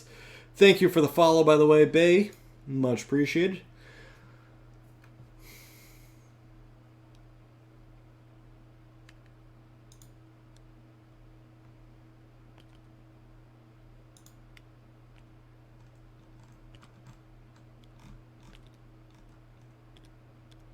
Alright, so okay, recohering properly then, so that way they're not forward cohered. They're going to have shots at the dewback, which is likely in the open. I would say yes, indeed, it is in the open. Now, this is area terrain. No, it is not. It is not area. So that would not be heavy. Well, debatable. Let me see if I can't find that. It is heavy, you're right. I was going to say, if anyone can find me that, what do you want to call that? The image that, like, really breaks down how terrain is used, I would gladly show that real quick on screen, because that is, like, the best way to determine cover, is that image that has, like, the, was it the 10 or 12 different breakdowns and everything else?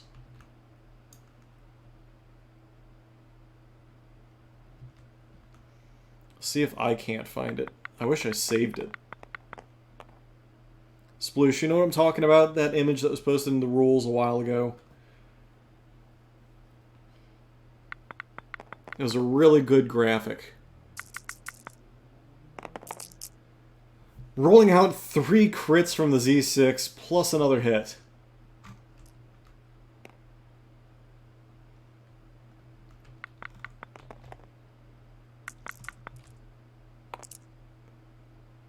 So, making one save out of that.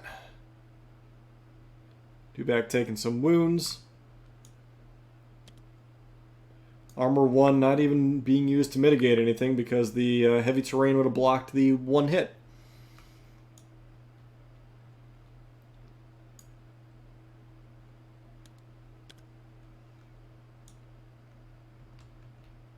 Crits are very good. Alright, so to round 3 finally. Hour and 30 in. I wonder if I could find that damn image quickly. I don't think I can.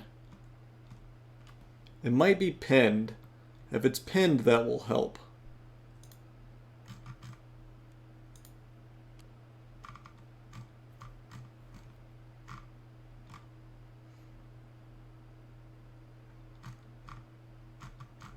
It is not pinned.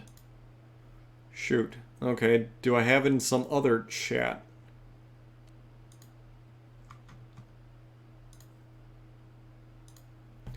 Alright, so cards coming out. We see ambush against reckless diversion. Interesting.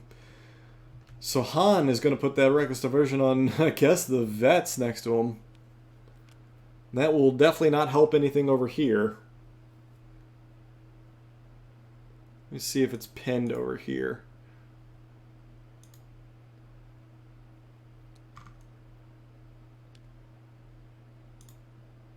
There's nothing pinned over there. Shoot. Is it in here, maybe? Nope, that's not there either. Yeah, I can't find it, but there's a really good image a while ago that showed like all the different ways that rule or that like how you determine cover, and it is absolutely amazing.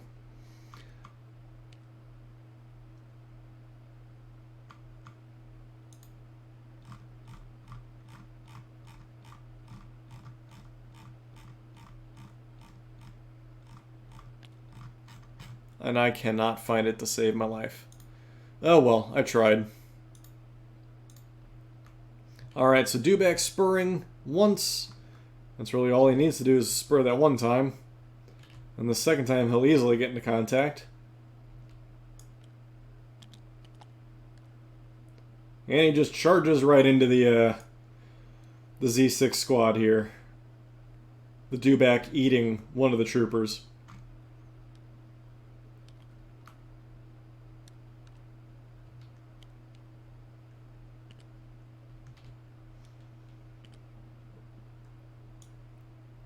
Yeah, but Sploosh, who doesn't move their Dewback like that? I hope he also made roaring noises as he moved it. Because you know what? I'm going to do that whenever I play Dewbacks. Alright, so 3 red, 3 white. We get some hits here, and it does have crit too. It surges to hit and has critical too. So he could change 2 of these to crits if he cares, but I think it's irrelevant. Either way, it's going to be 5 hits. With suppressive weapon, mind you. Saving only 1. The unit leader is stuck in combat there. Well, not really. Yeah, technically he's stuck in combat. With 4 of the troopers getting splattered by the Dewback. And of course, taking 2 suppression in the process.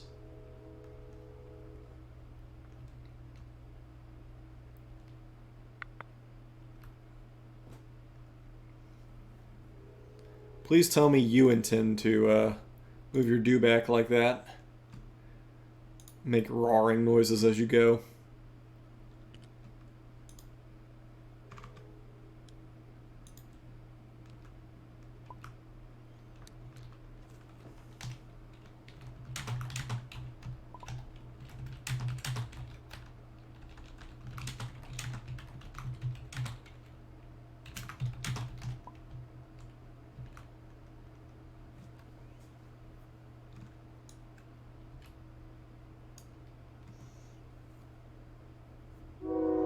Choo-choo. Having to explain that they are.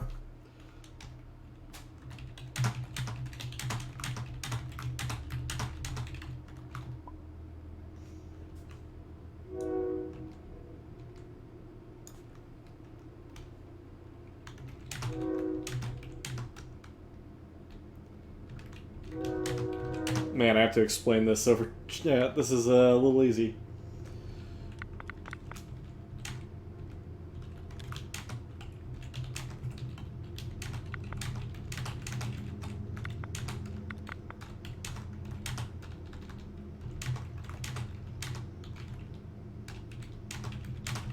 There we go.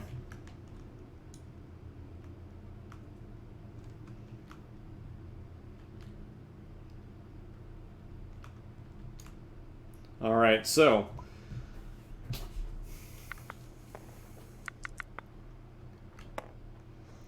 not able to clear that suppression, so it looks like the vets are going to get a singular action.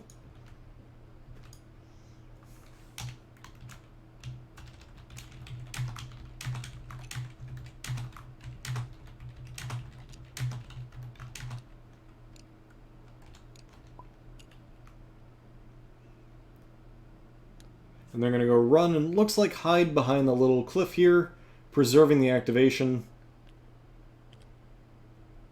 However, leaving Han out here by his lonesome. So effectively, what I was trying to describe over text, which is not easy, is this combat is technically a combat for terms of shooting and in terms of this rebel trooper leader. However, the dewback on his next activation could just clearly ignore the combat he's in and move on to other combats, if that's what he decides to do. So Mortar's going to go ahead and activate. Looking like he's going to bombard Han over here. I'm assuming he's aiming and firing. Well, there you go. He hits 3 hits right there. Well, no, because it's critical 1. Is it critical 1?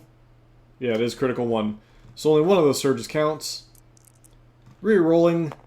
So just 2 hits on Han, 2 suppression.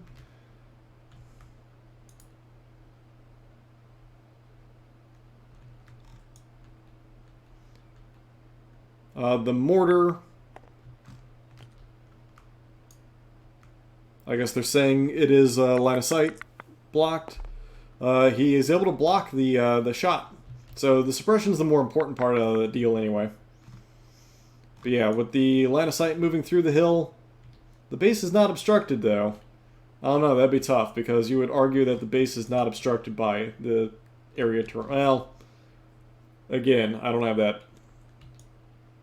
that handy dandy chart to show you. I agree there's no cover there, but that's what they decided. Because you could fully see the base unobstructed by the piece of terrain.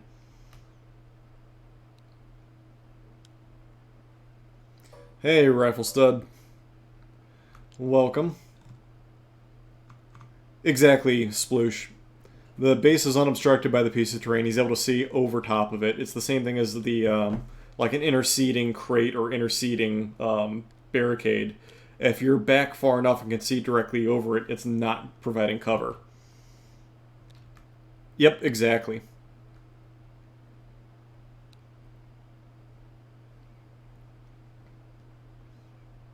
Alright, so dewback left out in the open as the rebel trooper over here just runs away from it. And there is a plethora of things here to activate to shoot at the poor dewback. Alright, drawing troopers. Likely the shores are going to activate and fire at Han.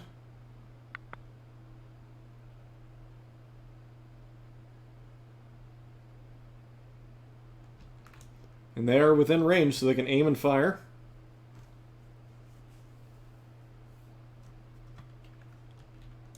Actually, they would have to fire at Han, technically, due to reckless diversion.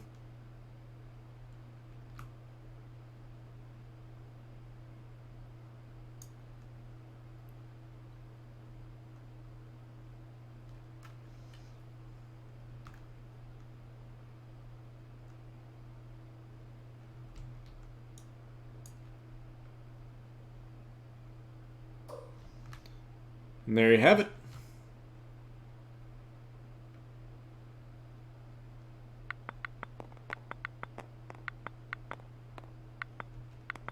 Six black, 2 white. Minor surge to crit with 2. Getting 2 crits, 3 crits if you include this black die.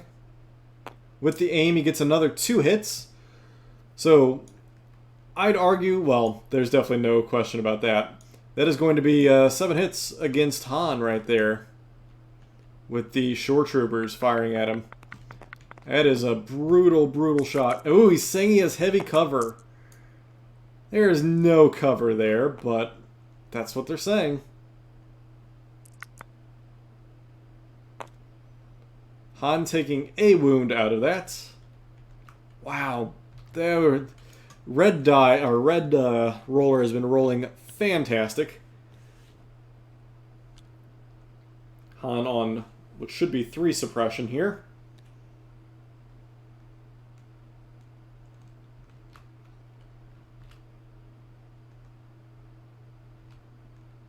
Yeah, that would make sense.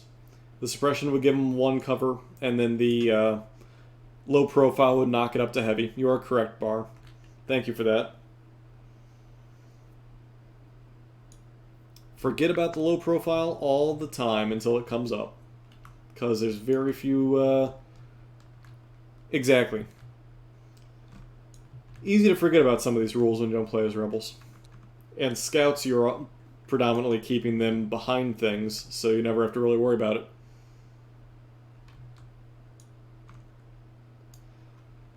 It looks like the blaster is a really easy target with the dewback directly in front of him.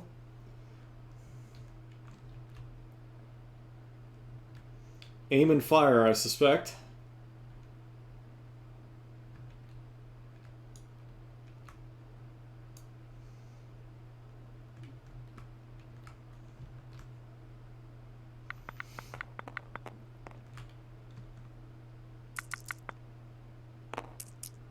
Landing 2 so far, one of them being a crit. And there's 2 crits against the dewback. Should be 1 mitigated for... Do creature troopers get suppression cover? I believe they do not. So either which way, they're calling it as that they do. So armor mitigates one of those, and then the suppression mitigates the other. And so the dewback takes a wound. I really need to read up on my creature trooper rules, as I'm going to be playing them.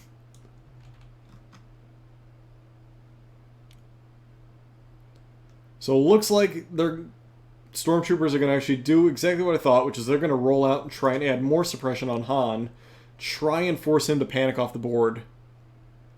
That's what I thought, Bar, is that the suppression does not count for creature troopers.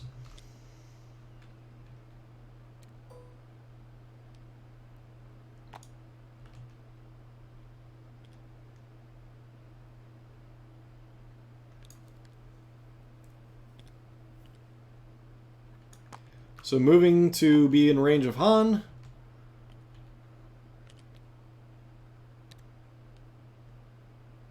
Everybody can see. All he needs is a hit, so that way he can put another suppression on Han with the chance of Han panicking off the board.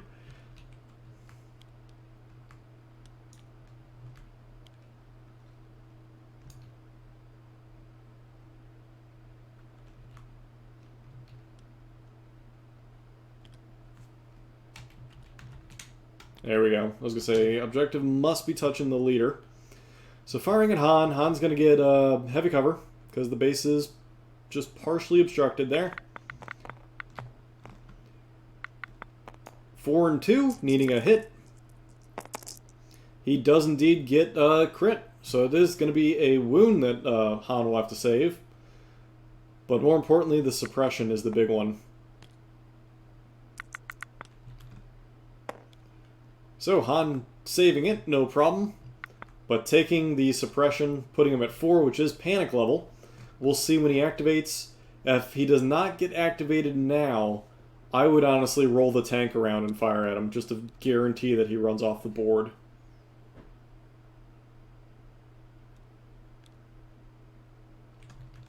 It looks like he is going to activate now.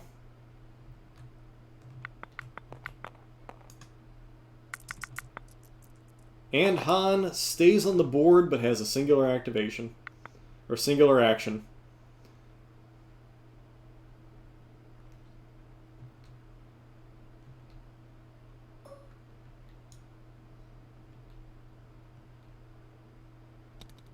So he's basically just going to pick up the crate this turn.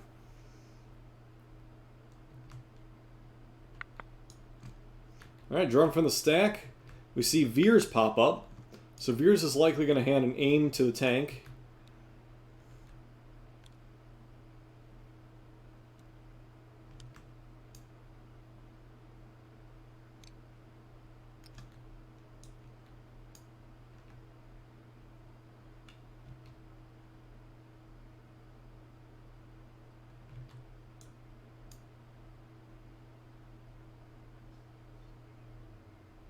Don't get run over by the tank, Veers.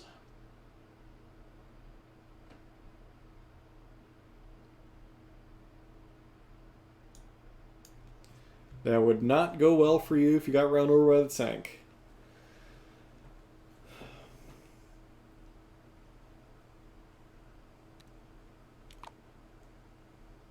That's probably a good call there. Hand out some aims. So he's trying to be within range of the shore troopers there, because he wants to give an order to them next turn so that he can really lay into Han.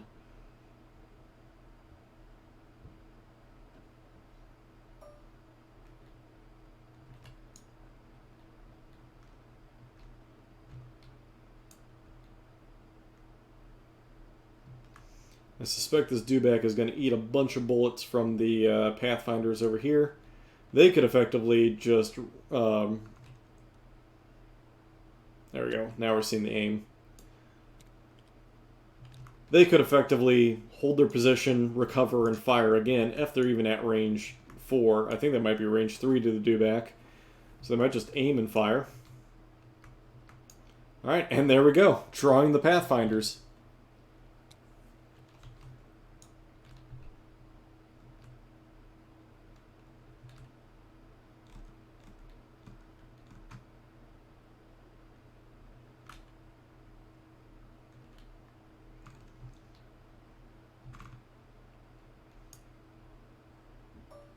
Range 3, so they do not need to recover.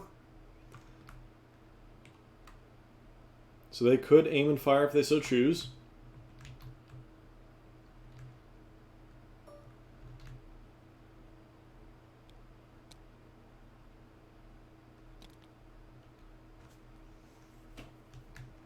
That's going to be 4 black. Oh no.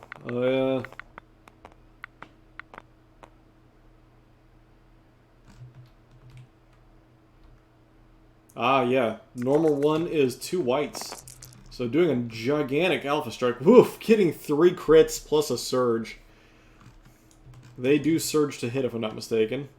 Yes, they do. So re-rolling those 2, getting another 2 hits. That is 6 hits against the dewback with that the fire from the standard, or from the Pathfinders rather.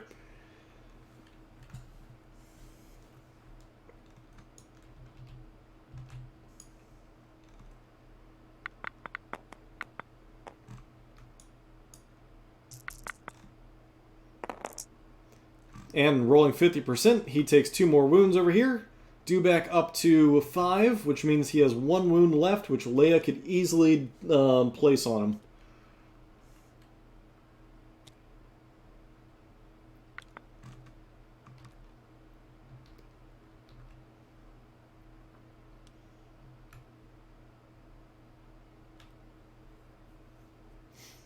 Alright, tank activating next. I think I would go after Han, to be honest.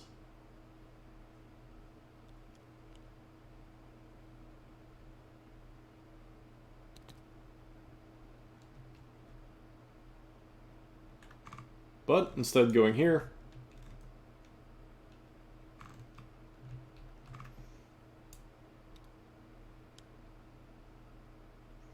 Well, I think he probably has Han wrapped up with the current things that are over there, so no need to focus there. Eliminating the LMG would be nice. Eliminating the other, or the, I guess it's an MMG or an HMG. Because it's mounted, it'd be an HMG. But anyway, firing at the vets, it looks like.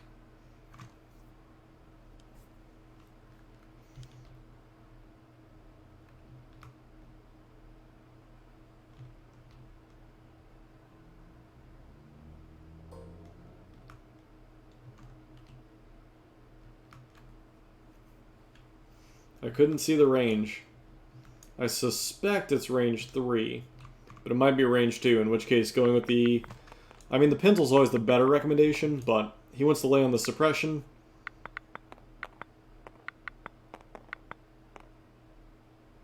So he's definitely going with the suppressive weapon. Getting 4 hits. Or 5 hits now. Yeah, 5 hits. Down to 4. I mean, down to 3 because of the terrain in the way. Saving what I believe is just one of them. So 2 are eliminated. Not as detrimental as you would have thought, but still extra suppression. However, because Leia can eliminate 2 suppression in a turn, she could effectively lift all that suppression immediately. The Pinsel probably would have been the better choice here.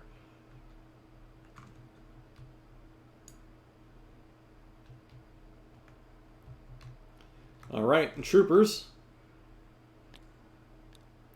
Likely see that Z6 open up. Likely firing at the dewback over here.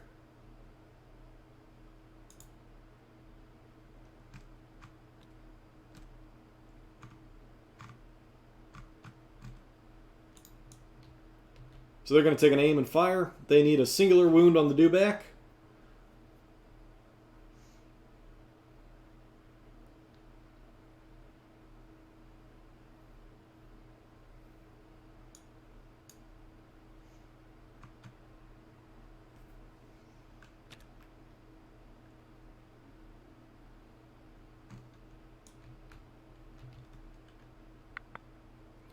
So that will grant the dewback heavy cover, I think. Getting a crit through anyway. See what the reroll is.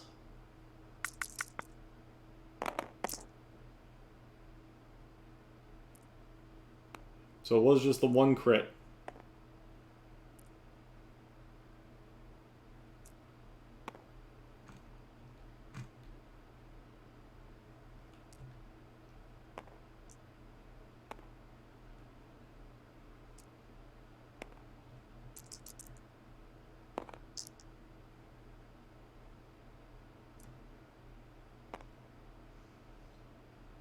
They did that a little wonky, but still worked out. Same result. Was just the 1 crit.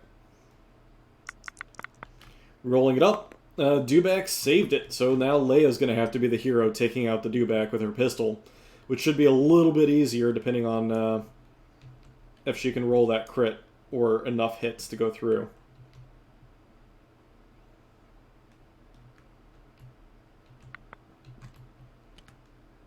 All right. Out of activations, Tim is just sitting here at the mercy of the die pull or the stack pull from Matt. Veterans need to make 3 suppression checks. Eliminates all 3. That's insanity. Fully able to activate over here.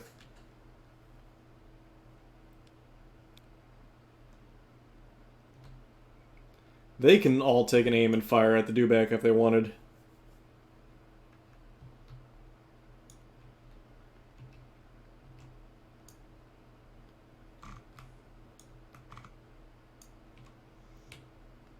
Or they can fire at the tank. With crit 2, that might not be terrible to fire at the tank. And hope that Leia kills off the dewback. However, that's risky doing it. But it's not entirely terrible. I think the safe bet is try and eliminate the dewback, though. When in doubt, try and eliminate the target you already have focused on. You don't want to try and start spreading wounds. So there you go. Firing at the dewback. Should be 5 and 2, I believe, because there should be 3 troopers plus the special one. Or nope, sorry, it's a 4 white, so it should be 3 and 4. I'm thinking the shore trooper gun, which is 2 and 2. Unless he is going to split fire.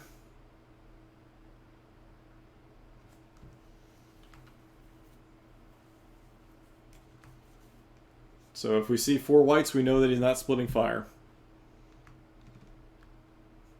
And he is splitting fire.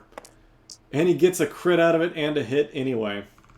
So it should be 2 saves, unless they want to call this interceding terrain as providing cover. Which I would say it should, because it does obscure just part of the base. And nope, they're calling it doesn't. Dewback is dead back. So the dewback taking that 1 wound from the crit and the extra hit.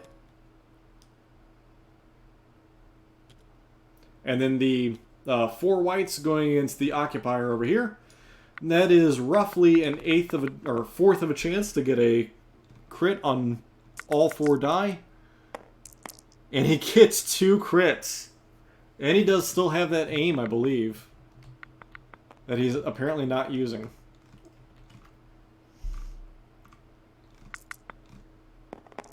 So, makes 1, fails 1.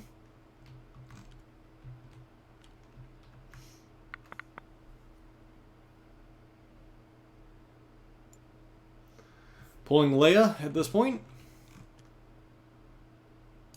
Yeah, you forgot to use that aim token. That could have potentially been more shots and damage at the tank.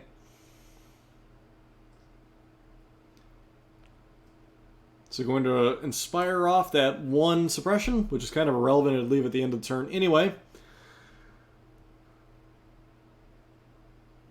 Leia could move up to fire in the tank if she chooses to.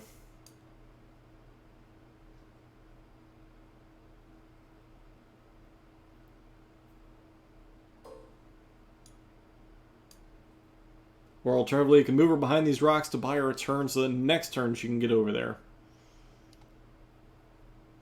Looks like she's, yeah, likely going to move behind the rocks to be safe. Or instead, nope. Mistakes were made.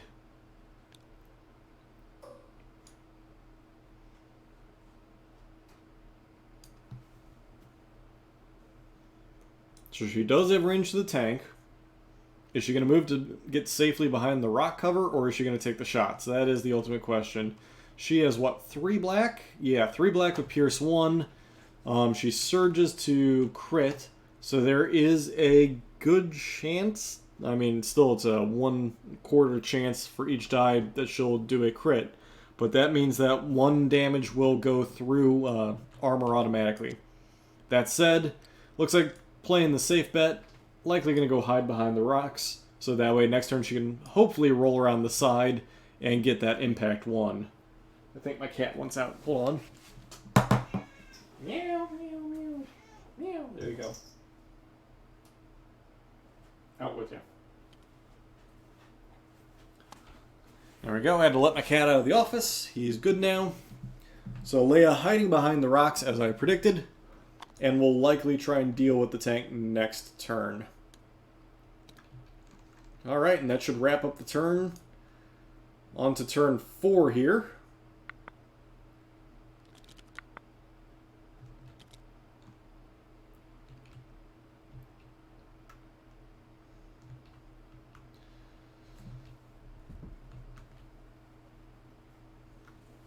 Push wouldn't be bad out of Veers right now. Push would actually be great. Give 1 to the tank, 1 to the shore troopers, which then gives 1 to the mortar. Focus all of that on Han, but you could also see sorry about the mess, which then eliminates all the problem. Oh, somebody has to save our skins. Interesting. Tied once again. And again, Matt is able to keep priority. So you're going to see Veers, the tank. I would have done push, but that's just me. Well, yeah, push probably would have been good. If he gives it to the shores, he gets it on the mortar, and I don't think he realizes that. And it looks like he doesn't realize that.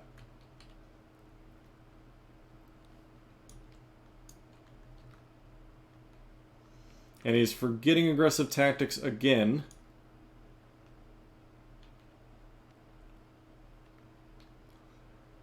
But again, because it's the mandatory part as it happens, the unmandatory part is he could say 0.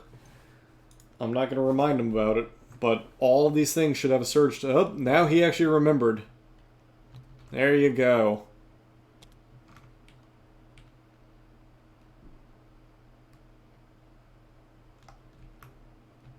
So after the game, I'm going to have a lot of questions for Tim here. He seems to be missing quite a few rules. Like, he could have assigned an order to the shore troopers here to give the mortar an order, and then he would have had yet another surge token out there. This is the first time he got the surge tokens. He's been forgetting about Relentless with the lizards. Matt has been playing a relatively proper game from my assessment so far.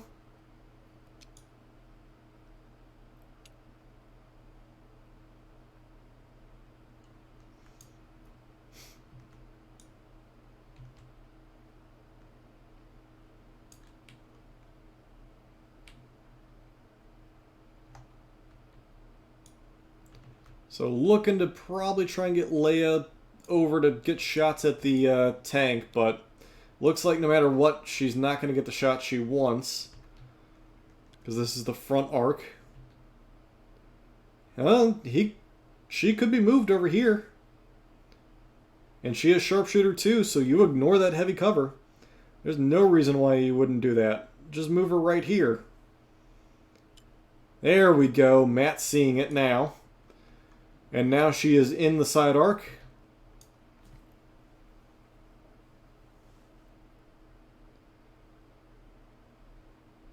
Sharpshooter 2 will eliminate the crates.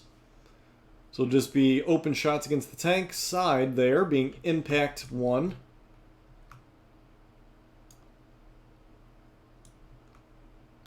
Likely going to add fire support from the blaster.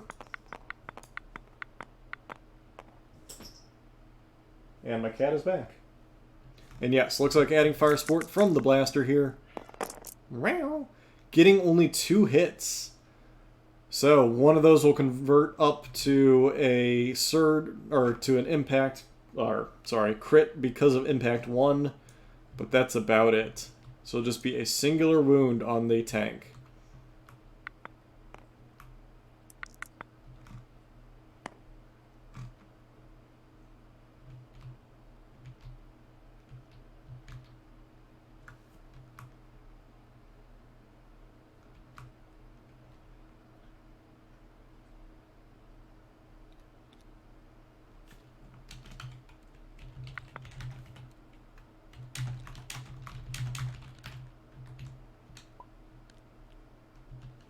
Remind them of that, because that is a mandatory rule.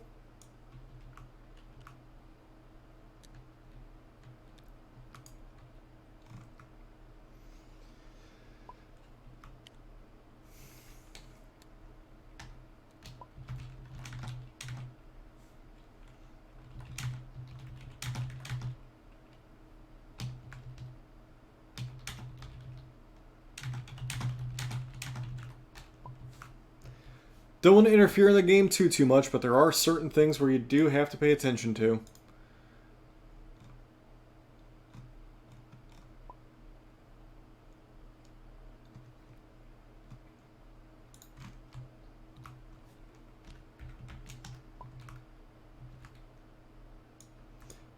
Alright, so looks like the veterans are going to go ahead and activate. They're going to move up.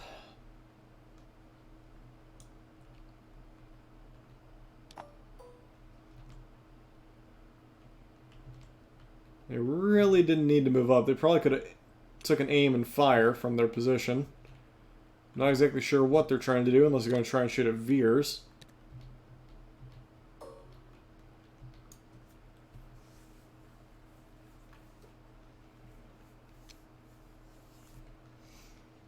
think their original position is probably the better choice, but they decided to do this. What? What?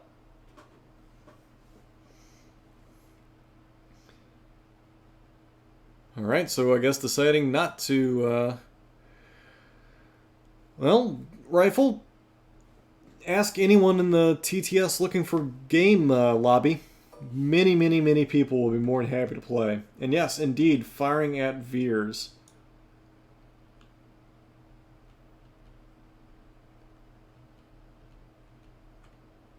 Ooh, I don't know if that would get him cover or not from that tank. I suspect the answer is yes, it would.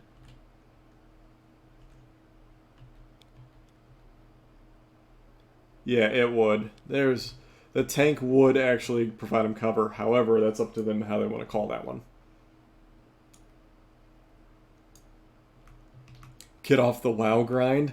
What are you talking about? The WoW grind starts Tuesday.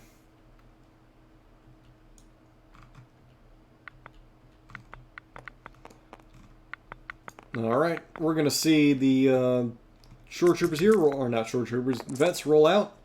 Oof, 3 crits, because it is crit 2 and a hit.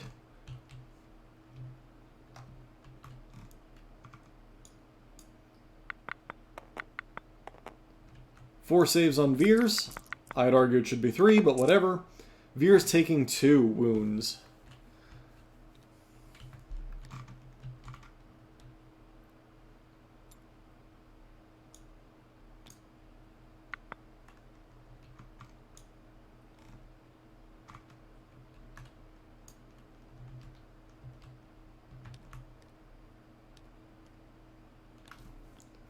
And somehow... Oh, being given a dodge for being given orders.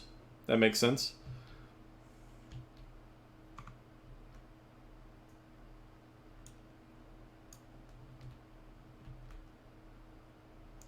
Looks like Veers is going to activate next. I suspect he'll give an aim token to the tank, keep an aim token for himself, and likely fire at the vets from his current position.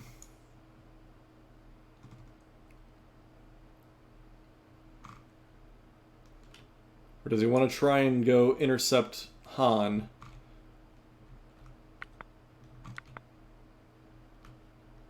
Instead, going with the stack, pulling the Shore Troopers. He very well might fire support. Looks like they have Han in the open, because he has no suppression. Oh, he does have 1 suppression, so never mind. With that, he will indeed have heavy cover. So they are going to go ahead and use the mortar.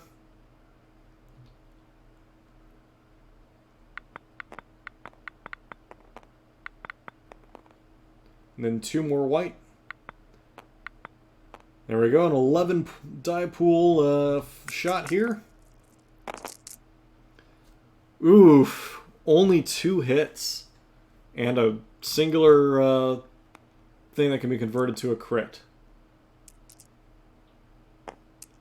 There we go, slightly better there. If he blows these ion token, which I don't believe he can. Yeah, he can.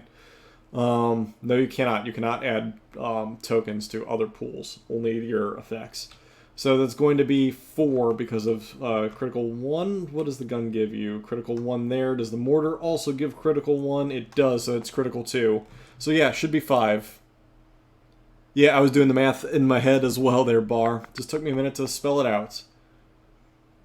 So should be 3 total coming in on Han.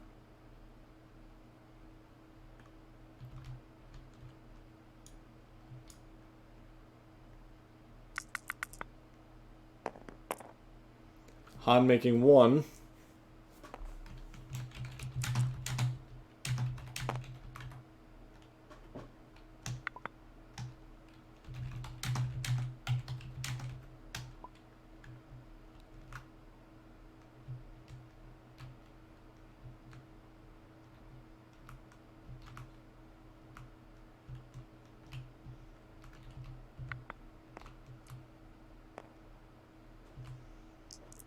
Making sure it's fair. And he saves it anyway.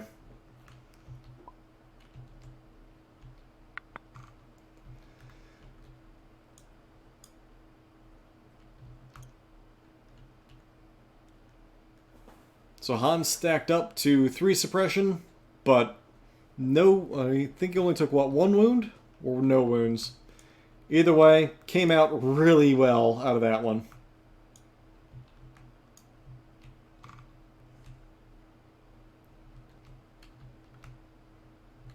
Next up, we see a trooper. So it's going to be the Z6 over here.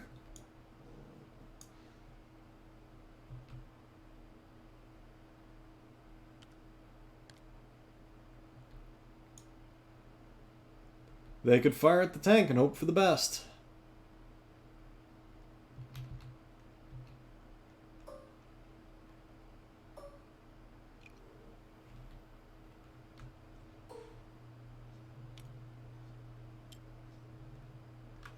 Moving out into the open, likely to try and draw fire away from other things.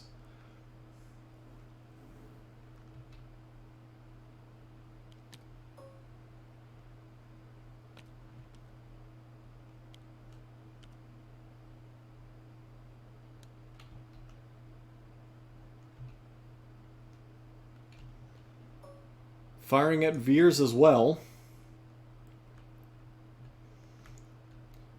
Hoping for that Z6 variance.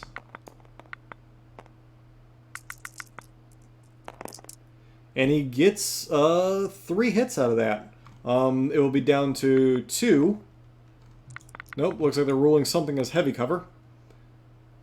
Oh yeah, because he's currently touching light terrain and has the suppression. So I'll push it up to heavy. And that does it for those troopers. Veers is going to activate. Try and roll off his suppression. He does not. And there's no one around to inspire. So he's going to get a single action, which is just to move to the objective.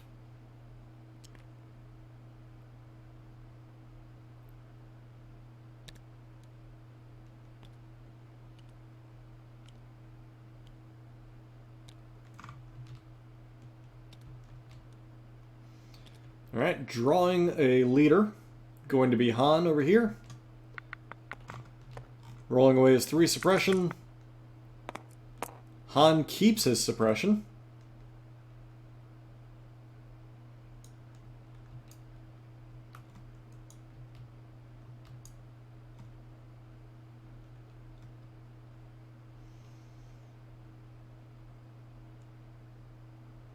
Han can run away here if he needs to. Be safe that way. It is an option.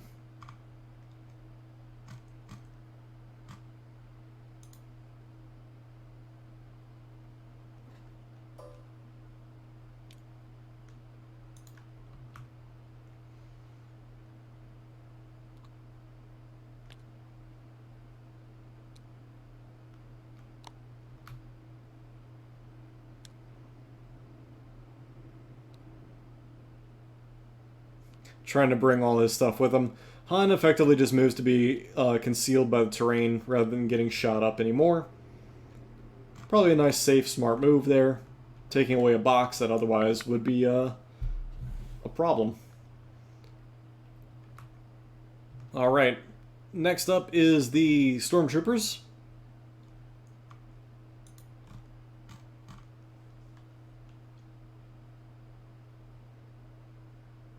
There they are. They currently have no suppression on them. They could effectively wrap around a bit. They wouldn't have shots here, but next turn they would. However, they do have to watch out for these vets here. They have not activated yet. And throwing themselves out there will be a huge risk for Han, because he could just play... What do I want to say? He could probably play... reckless, or not reckless, what is it called? No, I can't remember. Change of plans, followed by right into sorry about the mess. would be a very, very smooth move.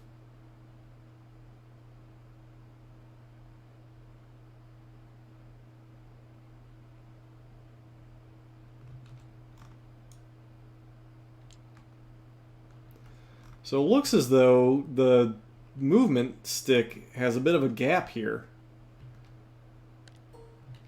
So troopers are getting an extra bit of movement.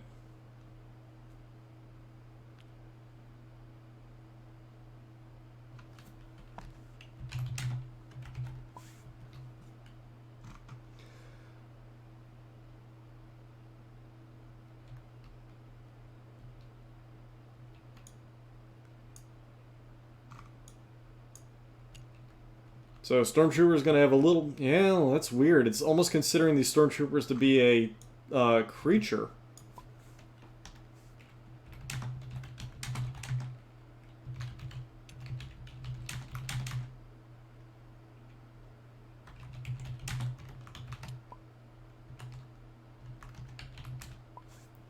That's interesting. So that's an interesting bug. It seems as though it thinks that the Stormtroopers are have a notched base.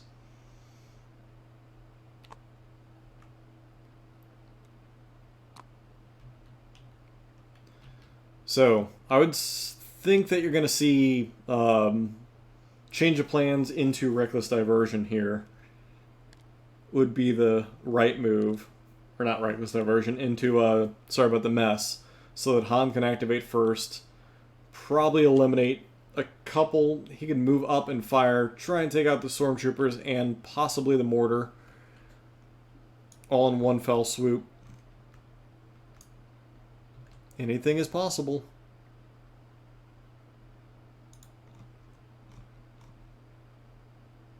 I need to change around something because things got messed up a bit.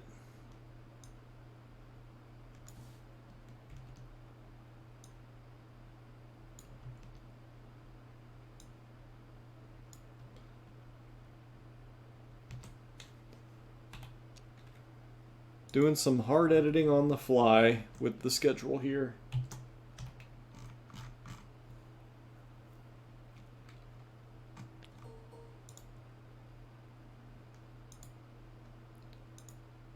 So it looks like the Pathfinders are activating. I'll swap to them in just a second. There we go. Looks like they're moving to get behind this rock, probably to keep from getting blown away by the tank. However, they could try and get in close and attempt to fish for some crits. It's possible, but unlikely. And without the Ion leader, Biston, they're going to have a hard time really doing a lot to this tank other than just fishing for crits or going to the side of it and fishing for crits that way.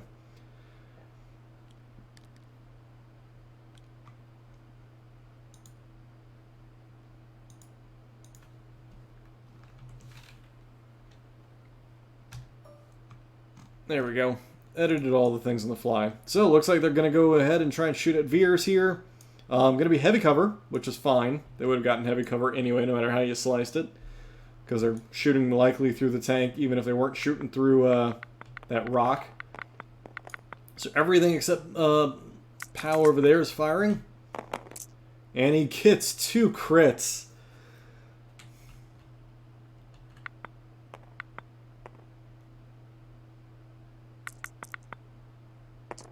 And Veer's blocking them both.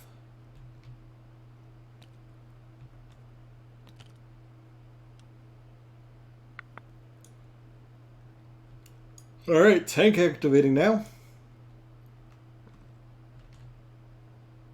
Tank probably going to stay in his current spot.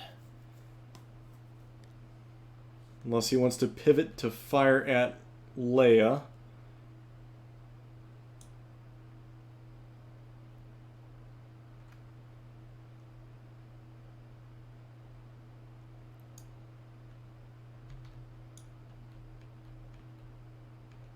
I think you try and eliminate the vets, because they are technically in the open. Don't fire the suppressive weapon, fire the pintle, because the pintle is arguably better.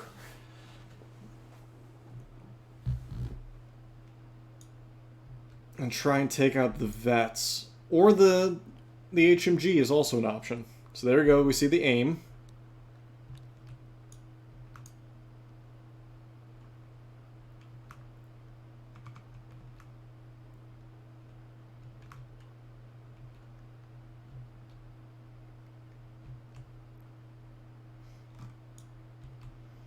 What is he going to fire at? You could take out the Z6 squad, but they're not as high of a priority.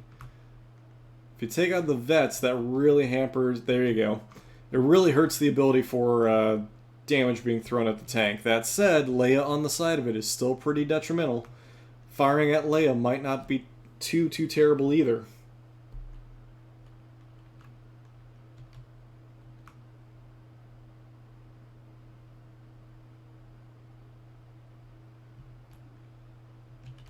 So the reason why, and this is probably going to be a question that people might ask, the reason why the Pintle is better is because 2 white dice is the same as 1 black die in terms of the hit percentages, but you have a higher chance of variance with 3 white die than you do a singular black die.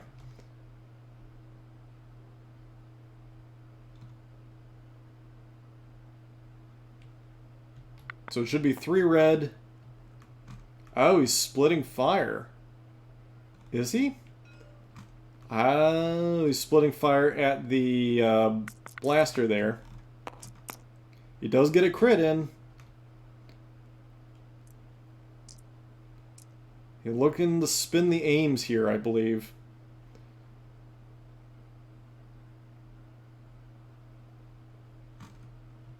Because that is currently on 2 wounds. I think you take it. Nope, and it blocks it. That is why you don't split fire. Now he's going to fire the other cannon. Oh, okay, that was at the troopers there. Now he's firing the main gun at the blaster. And there you go, he gets the crit here. You might as well have rolled one of the reds, though, because you're not going to go through cover with just a hit. Should have rolled for a crit. So just a singular chance here, and I believe he surges to save. And he does. So the fire from the tank, completely irrelevant. Should have thrown both of them at one of the target instead of splitting fire. I think that was a poor activation there by the tank, but I get the idea behind it. Try and take out the troopers in the open and then have your best chance to go through at the blaster in the back. But not able to do so there.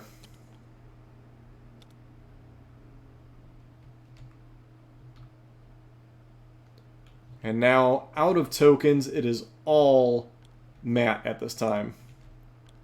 So we're going to go ahead and activate the vets over here. They can move out and fire at the stormtroopers if they wanted to. Just edge themselves out so slightly. Because at this point, you're not really worried too much about the return fire because someone has to go take this box in order to get ahead. Veers needs to pick this box up next turn. Stormtroopers could make it there. This guy could arguably make it there, but he can get eliminated pretty quickly. So yeah, I would just try and whittle down the Stormtroopers the best you can.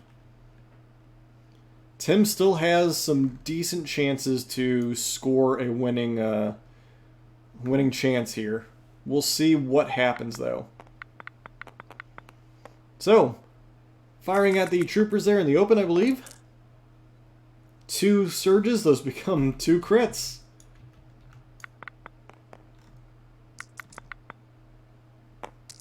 Failing 1, saving 1, that's going to be 1 dead stormtrooper.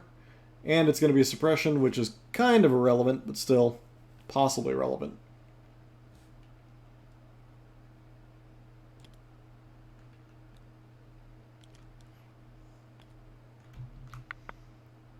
Alright, next up is the lone trooper over here. I would double move him to be in contact with this objective token so that basically kind of screws over the Empire.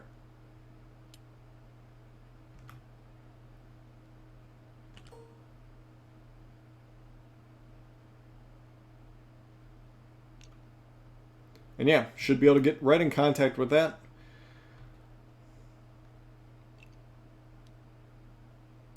Just like that. And there you go. That's the end of the turn. We'll see next one coming out.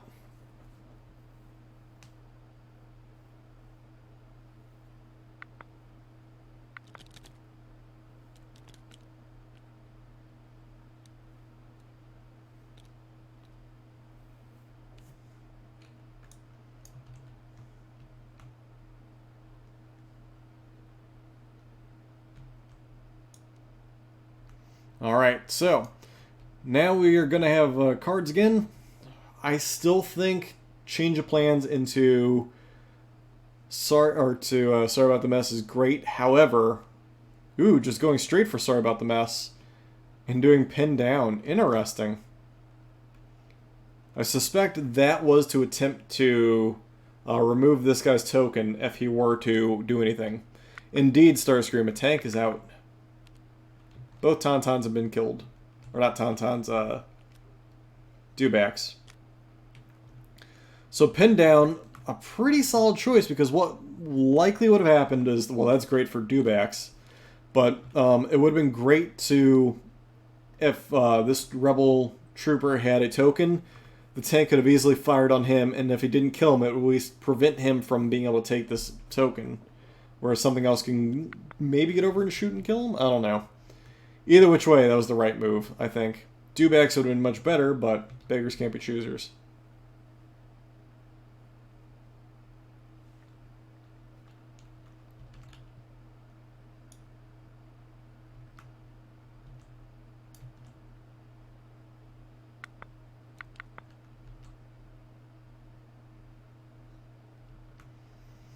Alright, so looks like he did draw this trooper here. I mean, he did have a very, very good chance of drawing this trooper. So, trooper's going to grab the token and run away with it.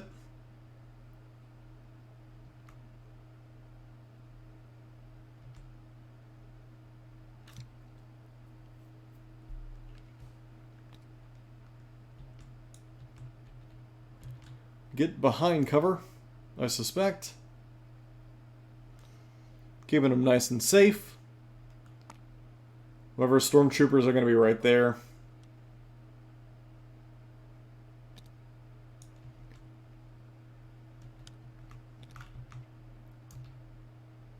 And Veers can also wrap around if done in a good order. So there you go, stormtroopers here. So they're likely going to need to activate and move and shoot this guy, hoping to get a wound or two to try and push through and take him out. If he can touch the light terrain, that'll make all the difference in the world. It looks like he should be able to.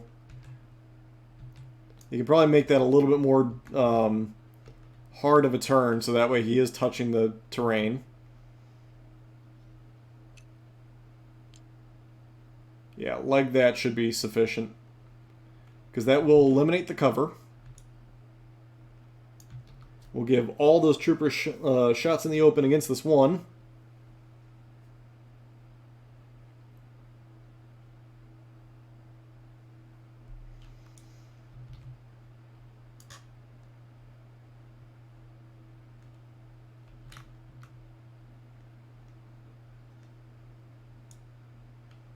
This is the right move. Now you need to move all your stormtroopers up and then fire with that guy in the open.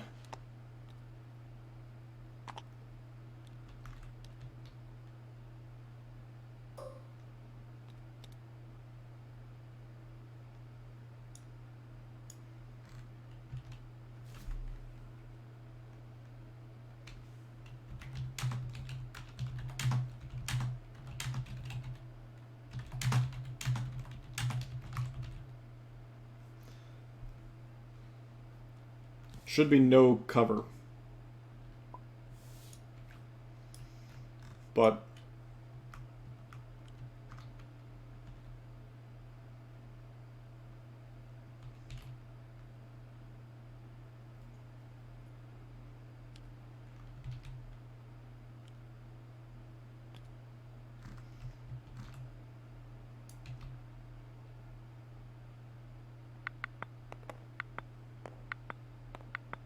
looking for any hits he can get. He gets a singular crit. Wow, that's bad. Comes down to this roll. Can he do it? And he doesn't. He will drop the crate.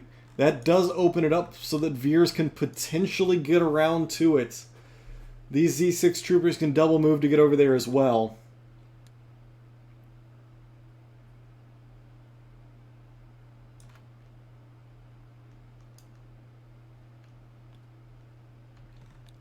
It would have stayed where he had originally had it, but I'm tired. I don't want to keep interrupting their game.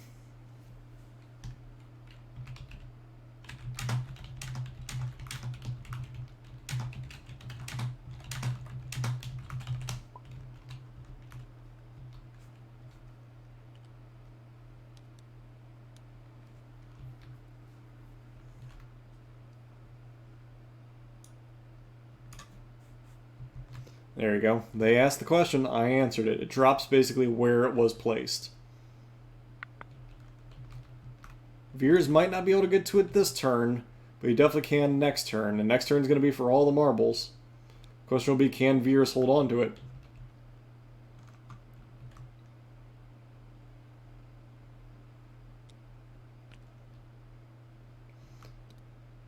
Alright, so looks like the Z6 squad, they're going to fire at Veers and then likely move towards the objective. So what he's going to try and do is put on as much suppression onto Veers as possible to prevent Veers from potentially rallying to get over to that objective.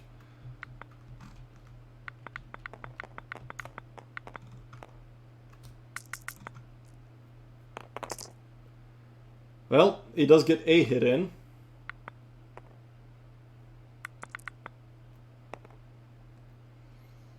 Blocks it, but the suppression is the important part here.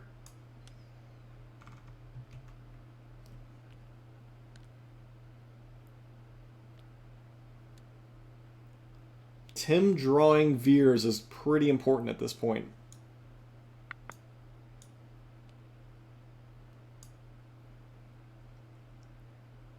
The troopers here are pretty much irrelevant, as I don't think Han's going to really drop that crate anytime soon.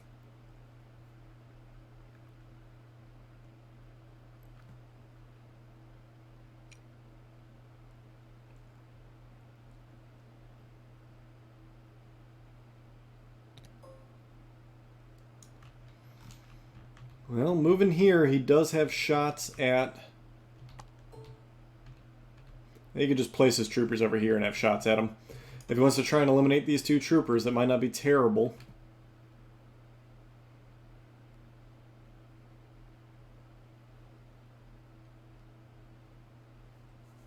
The mortar's effectively going to do nothing this rest of the game, I suspect. And here we go again with the ruler messing up.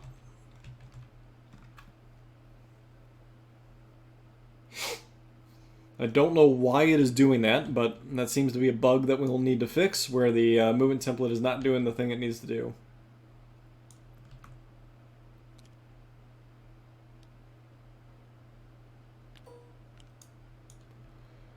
So moving, I suspect, to get in position for next turn, maybe?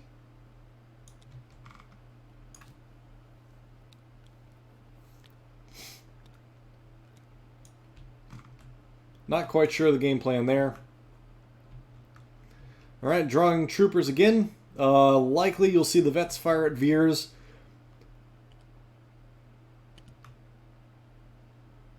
No, they're going to move to try and capture. Not risking it at all. Matt moving his troopers to try and get them touching, which they easily can touch. So the next turn he can just pick up the objective and run away. Well, not even have to run away, just have it claimed, which is the important part anyway.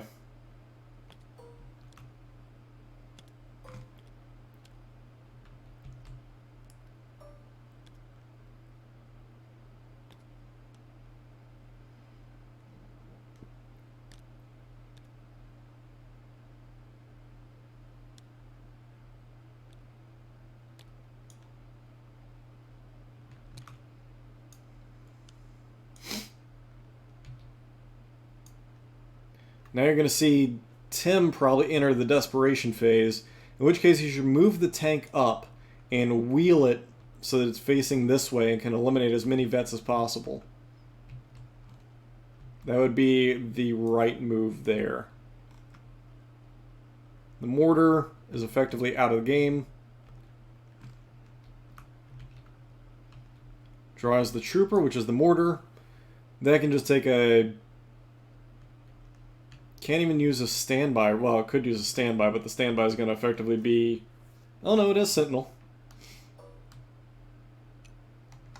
So you could put it on standby. So instead he's going to move it. Moving it there is not going to do much.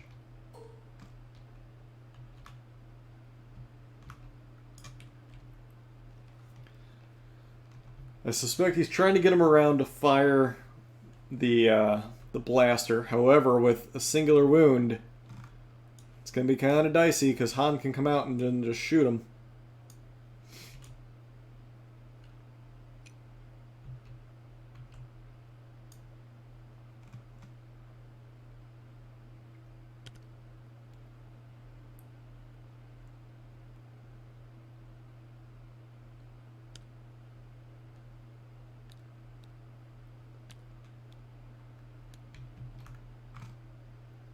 Alright, up next we see the Pathfinders. They're likely going to also fire at Veers to try and suppress him. Because I think that's what it's going to come down to is, will they be able to suppress out Veers from being able to round? That's going to be tough to round and grab, but if anyone can do it, it'd be Veers.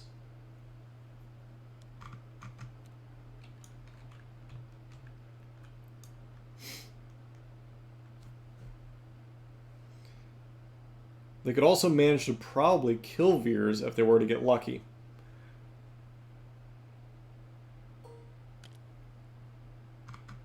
So yes, aiming and firing at Veers, going for that extra suppression.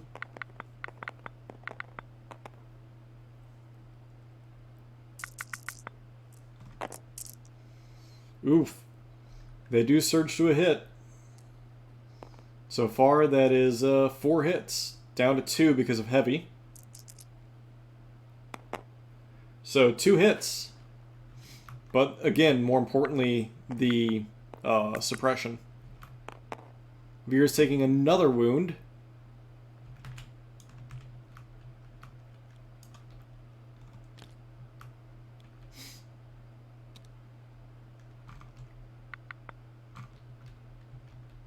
Drawing from the stack, he does get Veers.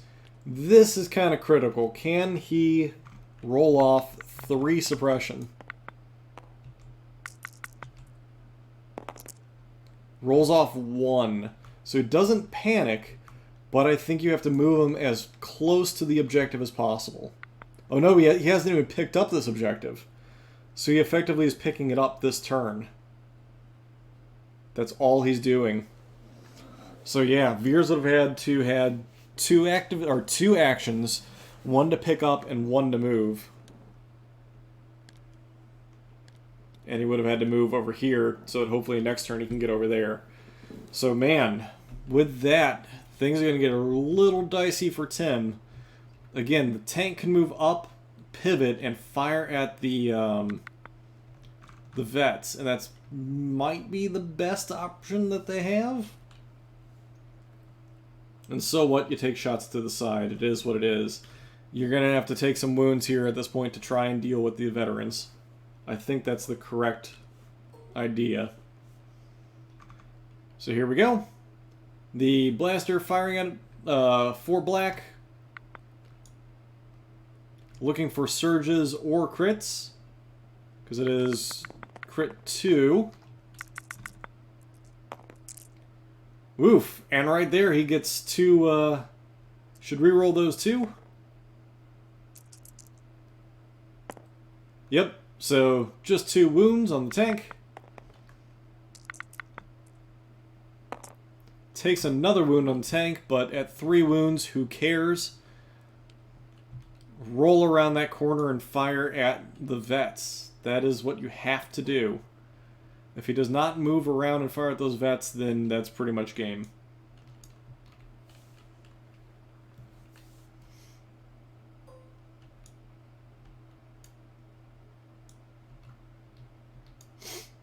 I don't know if he is thinking that, though. And it looks like the answer is no, he is not.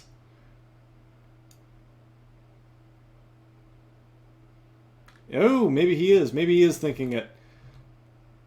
We might get... At least that's what I don't know if that's the correct idea, but that is at least an idea. You move it, you pivot it, and you fire at the guy over there.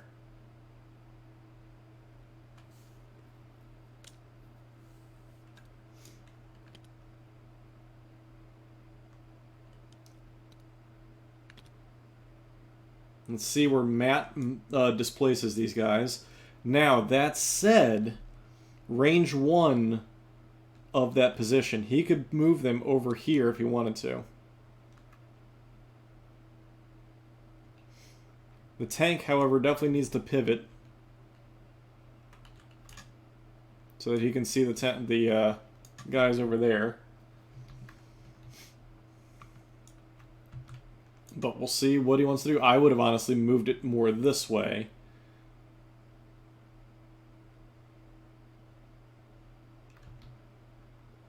We'll see. He's not done yet.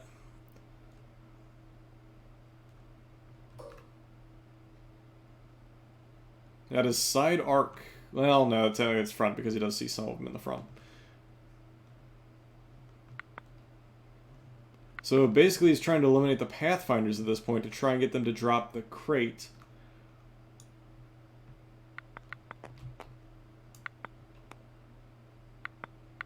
I get the idea. I don't know if he's going to be successful in it, but I get the idea of it. Well, 5 hits. It could potentially do it.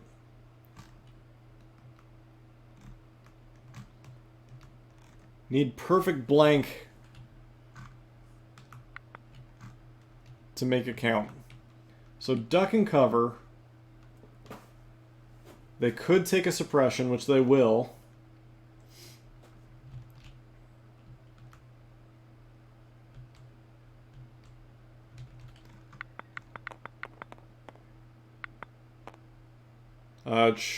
So yeah. And that's 2 left alive.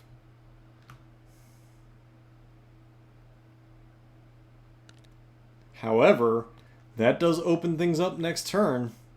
And that should be an addition. Oh, so he didn't use duck and cover.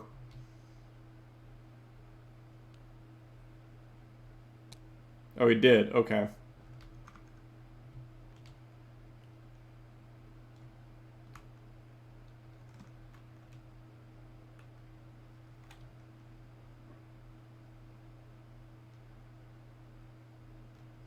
Oh, I see what he did. He did duck and cover and then danger senses. So that way he had the extra die. Okay, that all makes sense.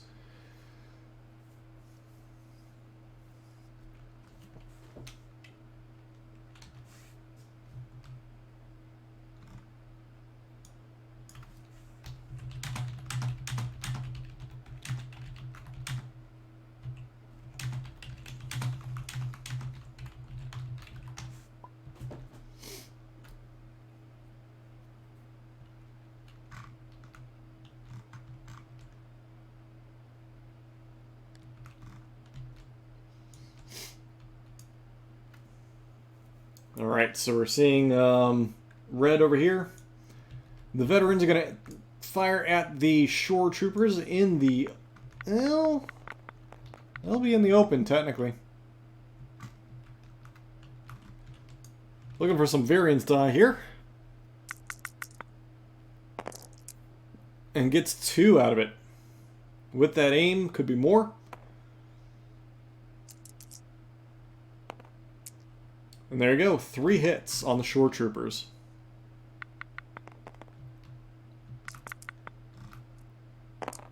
Blocks 2, takes 1.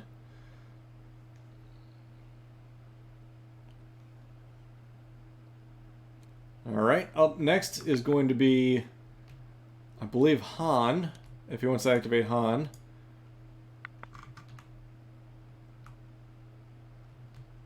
Oh, Leia. Okay. Leia can fire at the side, or she can try and take out Veers.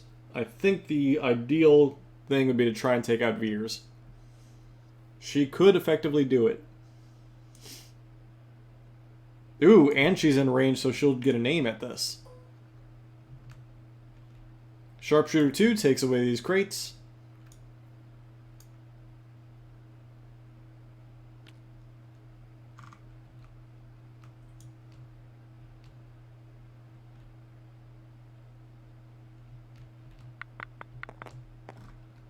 If she kills Veers, I don't see a way... Well... anything's possible. Yikes, there's one crit. Now, the crits don't matter. All that matters is those 2 hits. So, need to save both of these. No pressure. And with that, Veers is dead. So that eliminates that crate. Which means the onus is now on this tank to kill off the remaining Pathfinders. These stormtroopers cannot reach that crate. Nothing can reach this crate. This crate is basically out of the game. They will pick it up. You could hope that these stormtroopers aim and fire and take out the vets. That is possible. Because then it will keep it... that'll even it out if this tank can kill purple here. I don't know if they see that it's still doable. Pretty dicey, but still doable. That said, I don't know what cards Tim has left. I'd suspect he's used ambush and he's used... so he only has the generic 3-pip left. Which means that... yeah, he can reckless... he can... sorry, not reckless. He can change plans that 3-pip into the 4-pip, meaning he would get the 4-pip, and either way it's a dice off. If Matt wins, he can pick this up and run away and then be safe for the rest of the game. So that's kind of what it comes down to. Can this tank kill these guys? And who's going to win the pickup here? So Han keeping his suppression.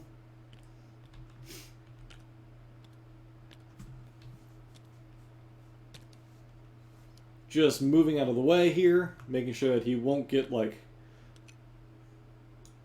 eliminated or anything. He's going to completely hide. Dragging the crate with him.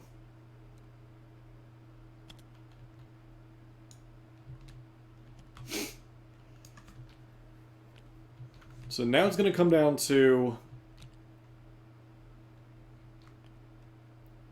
who basically rolls for, well, who rolls better and also who gets lucky enough with their die. There's still quite a few rolls here to be made. I think if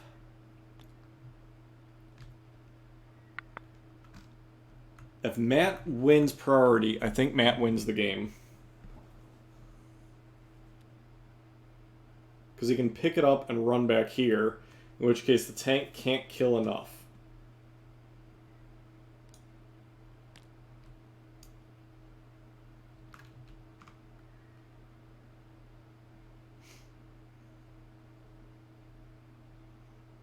So this should be change of plans.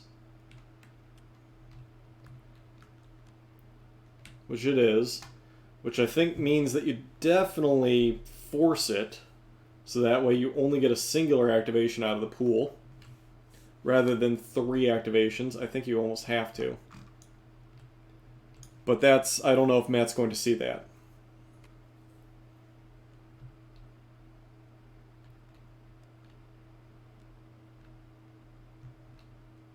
So yes, he is. So that means both players are going to play standing orders.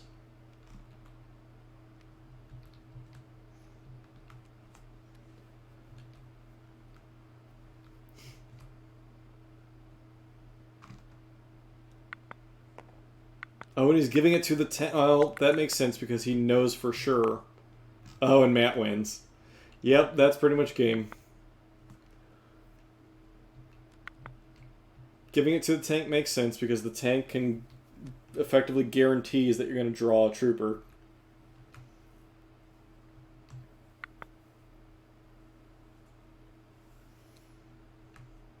Oh, and he's giving it to them. Wow. That is a surprise. I would have thought for sure you'd give it to the vets. Alright. So with that said, they do have a suppression, which is irrelevant because they have courage too. So they can effectively double move, but the tank can chase them. That is still a thing.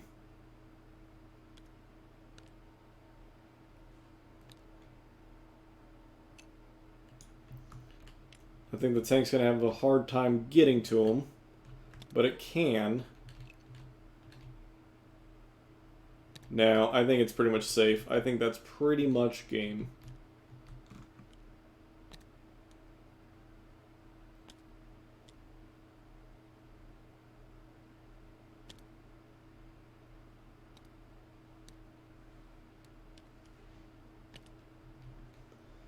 It'll be interesting to see if the tank can be moved to a place in which it can shoot them. I think they're now irrelevant. You don't bother with the tank. I think you go with the stormtroopers so that they can try and eliminate these vets. I think that's what you have to do. And if you get lucky on the draw, you might get the shore troopers as well.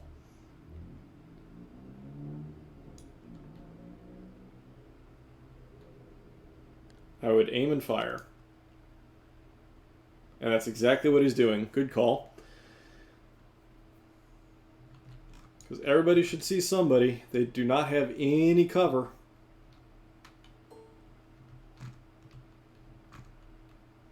Really hope for a good roll here is all you can do as Tim.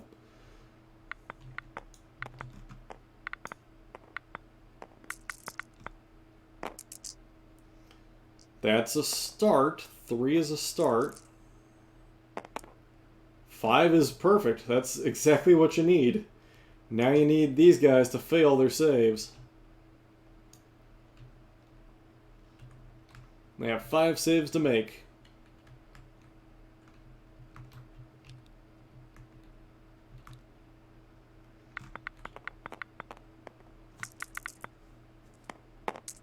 Oof. And they pass anyway. Even if they were to roll it proper, still 1 would be left alive. 1 or 2. So I think that is effectively game because, well, not necessarily. Shore troopers can still get over there and fire.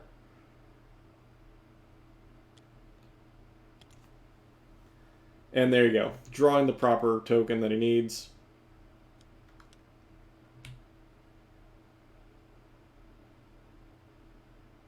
He will pick it up.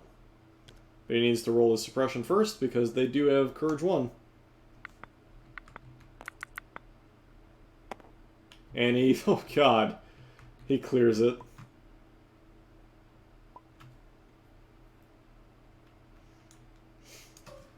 So they're going to pick it up and run away, and that effectively is game. Well, if he wants to charge out there, the shore troopers likely can get in a position to fire.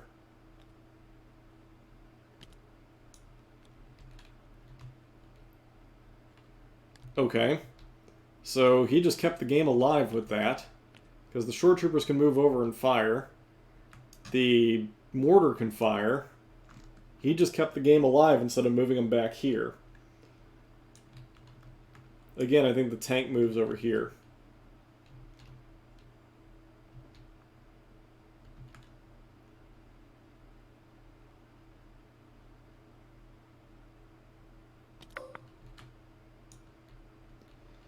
Mortar firing at those guys.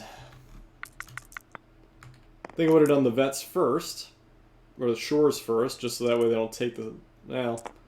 Oh my god. Well, there you go. That's 1 hit.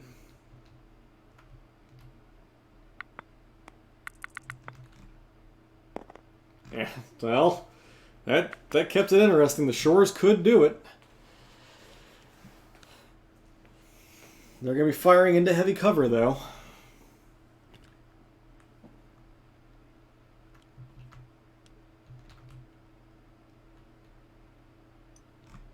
I think you move this way and you still have it.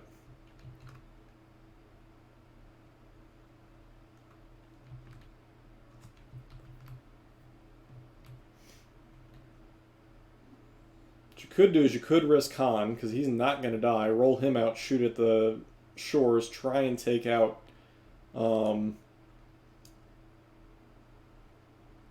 as many as possible.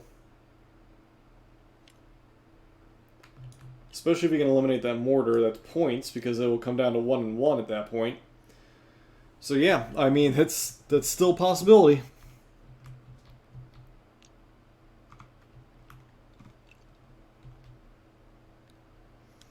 So based on that logic, I think what he's showing is he cannot get range to the shore troopers. So Han just going to take a dodge and standby. If he can't get range, there's no reason to do it. Arguably, one thing he could do is try and eliminate the mortar. But then it would be exposing Han to potential shore trooper shots, but they would need to do 4 points of damage. Sorry about that. 5 points of damage.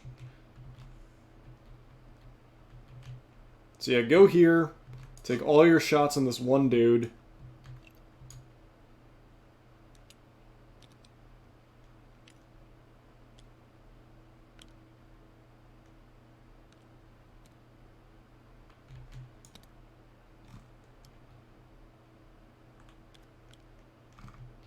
He's still going to have heavy cover because of the suppression and the grass.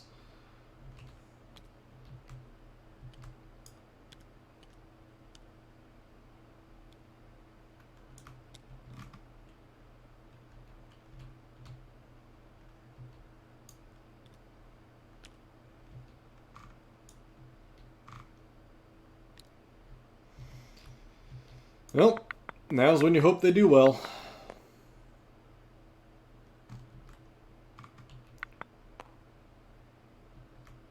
Should be 3, 5, and 2. 3, 2, 5. Sorry. And then 2. Needs... Well, he got 3 crits. That could do it. That very well could do it.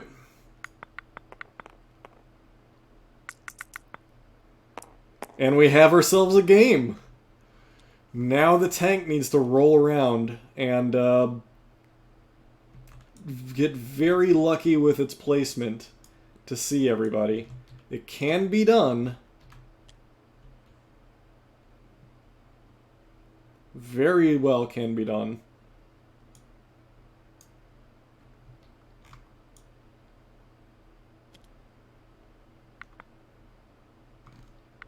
I believe that is in the side arc. 2 hits.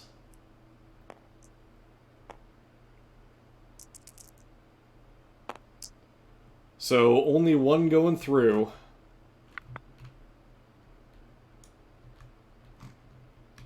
Unless they're saying it's in the front arc.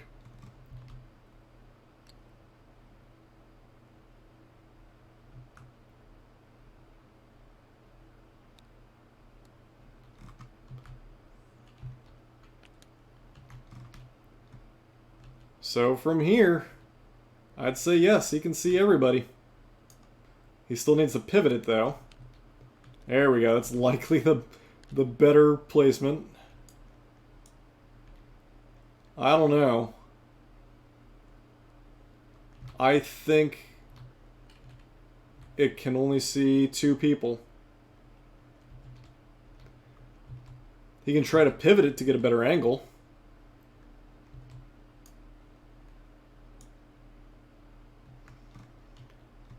Because the aim point is about here.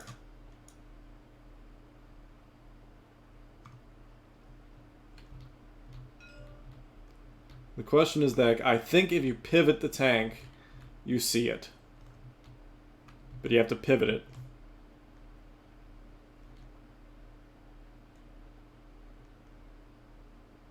And a 90-degree pivot, he should be able to do it. I think he can. But he has to pivot it, and I'm not going to tell him that. He has to pivot it properly.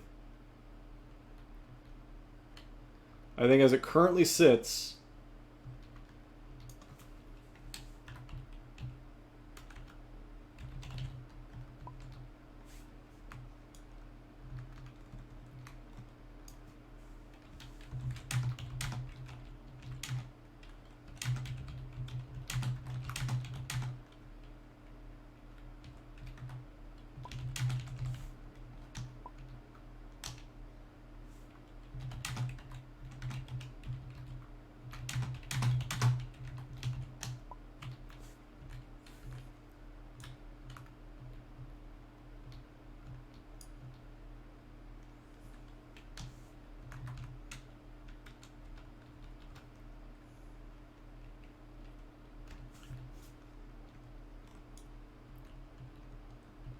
so I think this right here is the aim point.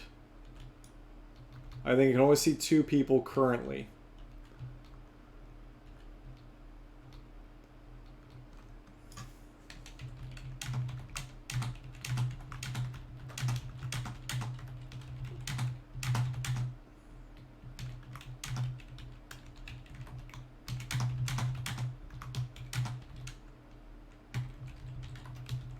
And here's the only hint I'll give him.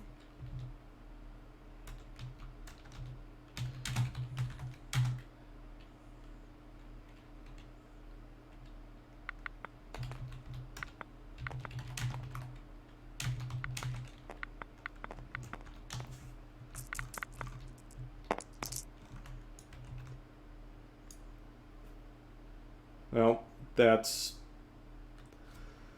5 hits. They might be saying it can only see...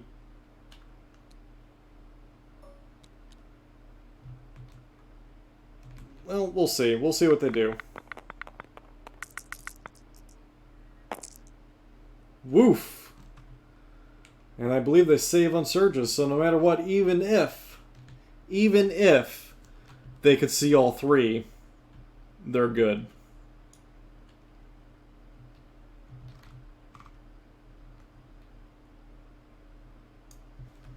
They are golden. So that is that. I believe that wraps up the game. So they're going to have 1 box, 2 boxes, to 1 box. That was a good try at the end there. That really did come down to the dice. That really did come down to the dice. I'll go jump in their game real quick to say hey. Is always Yo. Knowing when I'm doing wrong and then not doing it. I figured I'd jump in here real quick. Thank you. Welcome to hell. I was going to say from the tank's current position, and my hint was going to be from its current position, it couldn't see that last man. But even if you were to say that it saw all 3, the way that Matt rolled, he saved him anyway. That's what we figured. Like, yeah, it's alright. If you had pivoted it, I think you would have seen all 3, but it didn't matter anyway. The dice said no. I tried. I thought about it, but there's no way. I wouldn't have been able to. Well, like you said, it doesn't matter because of the way he rolled. Yep. I think if you pivoted it, you would have had all 3, but the dice said differently when you rolled the saves anyway. So with that, it looks like Matt pulled it out. It was very dicey at the end there. I think playing it out was the right move. I think a few people would have probably called it early, but I think that would have been a mistake. When Veers died, we almost called it, and then we talked. Let's see what happens there. Yeah, but my guys hadn't claimed that the one in the middle there, so I only had 2, and if you'd wiped out the Pathfinders. Yeah. Yep, and that's exactly it. It really came down to the final die roll. I think Matt winning the priority certainly handed it to you. But I mean, also winning, 4 priority rolls did not help. Also, Yeah. don't forget the suppression. Please don't forget the suppression. Yeah. I couldn't suppress anybody for anything. Like, what can I do? That's just how it is. There were many what ifs and things. I do have a few questions. Tim, I'll get to you because you know I'm going to butcher the hell out of you. There's two big things that I know I did wrong. Well, we'll get to you in a minute. Matt, Yes. the literally only question I have for you, because everything else is a really sound game on your part, was why at the beginning did you not Guardian off 3 of the hits from Veers onto Chewie instead of taking them all in that blaster? Because I didn't even think of it. I didn't think about that either. That's what I assumed as you forgot about it, but I was like, man, if he didn't do that, he would have been up in activation the whole game. Yeah, especially seeing how long the other one. I mean, the other one lasted the whole game, so I don't know how long that one might have lasted. But yeah, I just didn't even think about it. I think Chewie, he usually dies pretty quick, so like, Yeah. I was kind of okay with not taking it, but yeah, I just completely forgot. Gotcha. Now, other than that, I think you played a very solid game there. I don't remember anything popping up that I was like, why is he doing that? Tim, on the other hand... Tim, why don't you tell me the 2 things you think that you messed up? Oh, well, I know there's more than 2. Biggest, in my opinion, the biggest thing I did wrong. Well, one of the biggest things. There's 2 huge things. Number 1 was round 2. Should have played. Didn't think about it till it was after the fact. I should have freaking played Imperial Discipline, because then I could have refreshed the Dewback. He would have had all his actions, and then he would have gone and flamethrowered. And then second, I realized that after the fact, and I was like, oh, there it is. And then secondly, these guys over here, they needed to move way sooner, but I was trying to suppress Han off the board. But No, that was actually a really good move. If that had worked, it would have been a beautiful thing. right, well, that's the thing. If that had worked, the whole flank would have been secured. Yep. But I couldn't suppress anything. So, you want to know the absolute biggest thing that you did wrong? All of it, but continue, please tickle me. So, your dewbacks. Yeah. You could have been a lot more aggressive than what you were. And why don't you go ahead and take a look at their card real quick? Yeah. What about it? Tell me which rule on there you think you got wrong. All of them. I don't know. Relentless. Even the relentless ones. No, he missed it multiple times. After you perform a move action, you may perform a free attack action. There were many times where you just moved once and fired, or moved twice and didn't fire. No, because only the one dewback had a flamethrower. Oh, they have flamethrower? Oh, I had One it as had- both had the RT. No. Oh, okay, well that One does had change the it then. flamethrower. Then Yeah. I do apologize. I thought that both okay. had the RT. No. So So no, the one then that had the RT, absolutely, when he would move, shoot. gotcha. But the other one was never in range. See, and that's the problem with having blank cards, is I just made the assumption. And I even had the list wrong, because I just did a quick skim of it. So then, no, I take that back. I didn't How even dare see. you misread the little letters on Now, again, we're playing with blank cards, so that does not help. I know. I'm just kidding. But no, okay, that makes a lot more sense then. Other than possibly double spurring to get up there, that would have been the only way to get it. Well, and again, the thing that happened with this flamethrower one is that I had one too many suppression on him, so I couldn't get that extra action in there. Yep. To get in there. And again, if I'd Imperial disciplined him, he would have still died. Don't get me wrong. He still would have died. But he would have dealt more damage instead of being utterly useless, and he did nothing. He did soak up some hits, but that's it. Nope, I definitely take that back then. I apologize. I thought they both had the you're RT good. guns. Yeah. Should have been more aggressive on this flank. Should have done that. But no, it was a good game, though. It was close. Well played. I mean, that literally came down to the very end, so that was a perfect game between you two. It was good. It was good. Whew. Well, with that, I'm going to go ahead and wrap it up. Thank you, everybody, for coming out. I do apologize for getting that wrong. I cannot believe I didn't see that it had a flamethrower. I had the list wrong and everything. So when I go back and I hear your criticism, ignore everything about that. Yeah, basically, you played a perfect game. Good job, dude. Okay. Nailed it. You're fine. That's okay. Yeah. Thank you for casting, though. We appreciate having you there. With all the moral of the story, kids, is don't play with all the new things at the same time. Exactly. You'll forget things left and right and be like, how does that work? I don't remember. So, Kingsley game was postponed. So that means that tomorrow... I'm going to read through this whole list. I'll actually hop out so you guys can say farewell real quick. Farewell. Auf Wiedersehen, goodbye. I guess gotta record the game. And thank you for letting me cast it, of course. Of course. No problem. Welcome back. All right, so in terms of what's coming up, we have Wednesday at 1 o'clock in the afternoon. All these are going to be Eastern Time. We have Nicky Mylan versus Garnananon, hosted by Ben. At 7 o'clock on Wednesday, we have Talk Polite casting Luke Cook versus Kino Tooth. Wednesday at 8:30 at night, we have Decaf versus Rain. That is to be determined as who's going to host it. I might be able to cover it. Wednesday at 9 o'clock, we have the makeup game from Luke, Master of the Force Luke, against Draw D. Kingsley's going to be having that one. Thursday at 10 o'clock at night, we're going to have Lunta versus Artium. That is to be determined who's going to host that.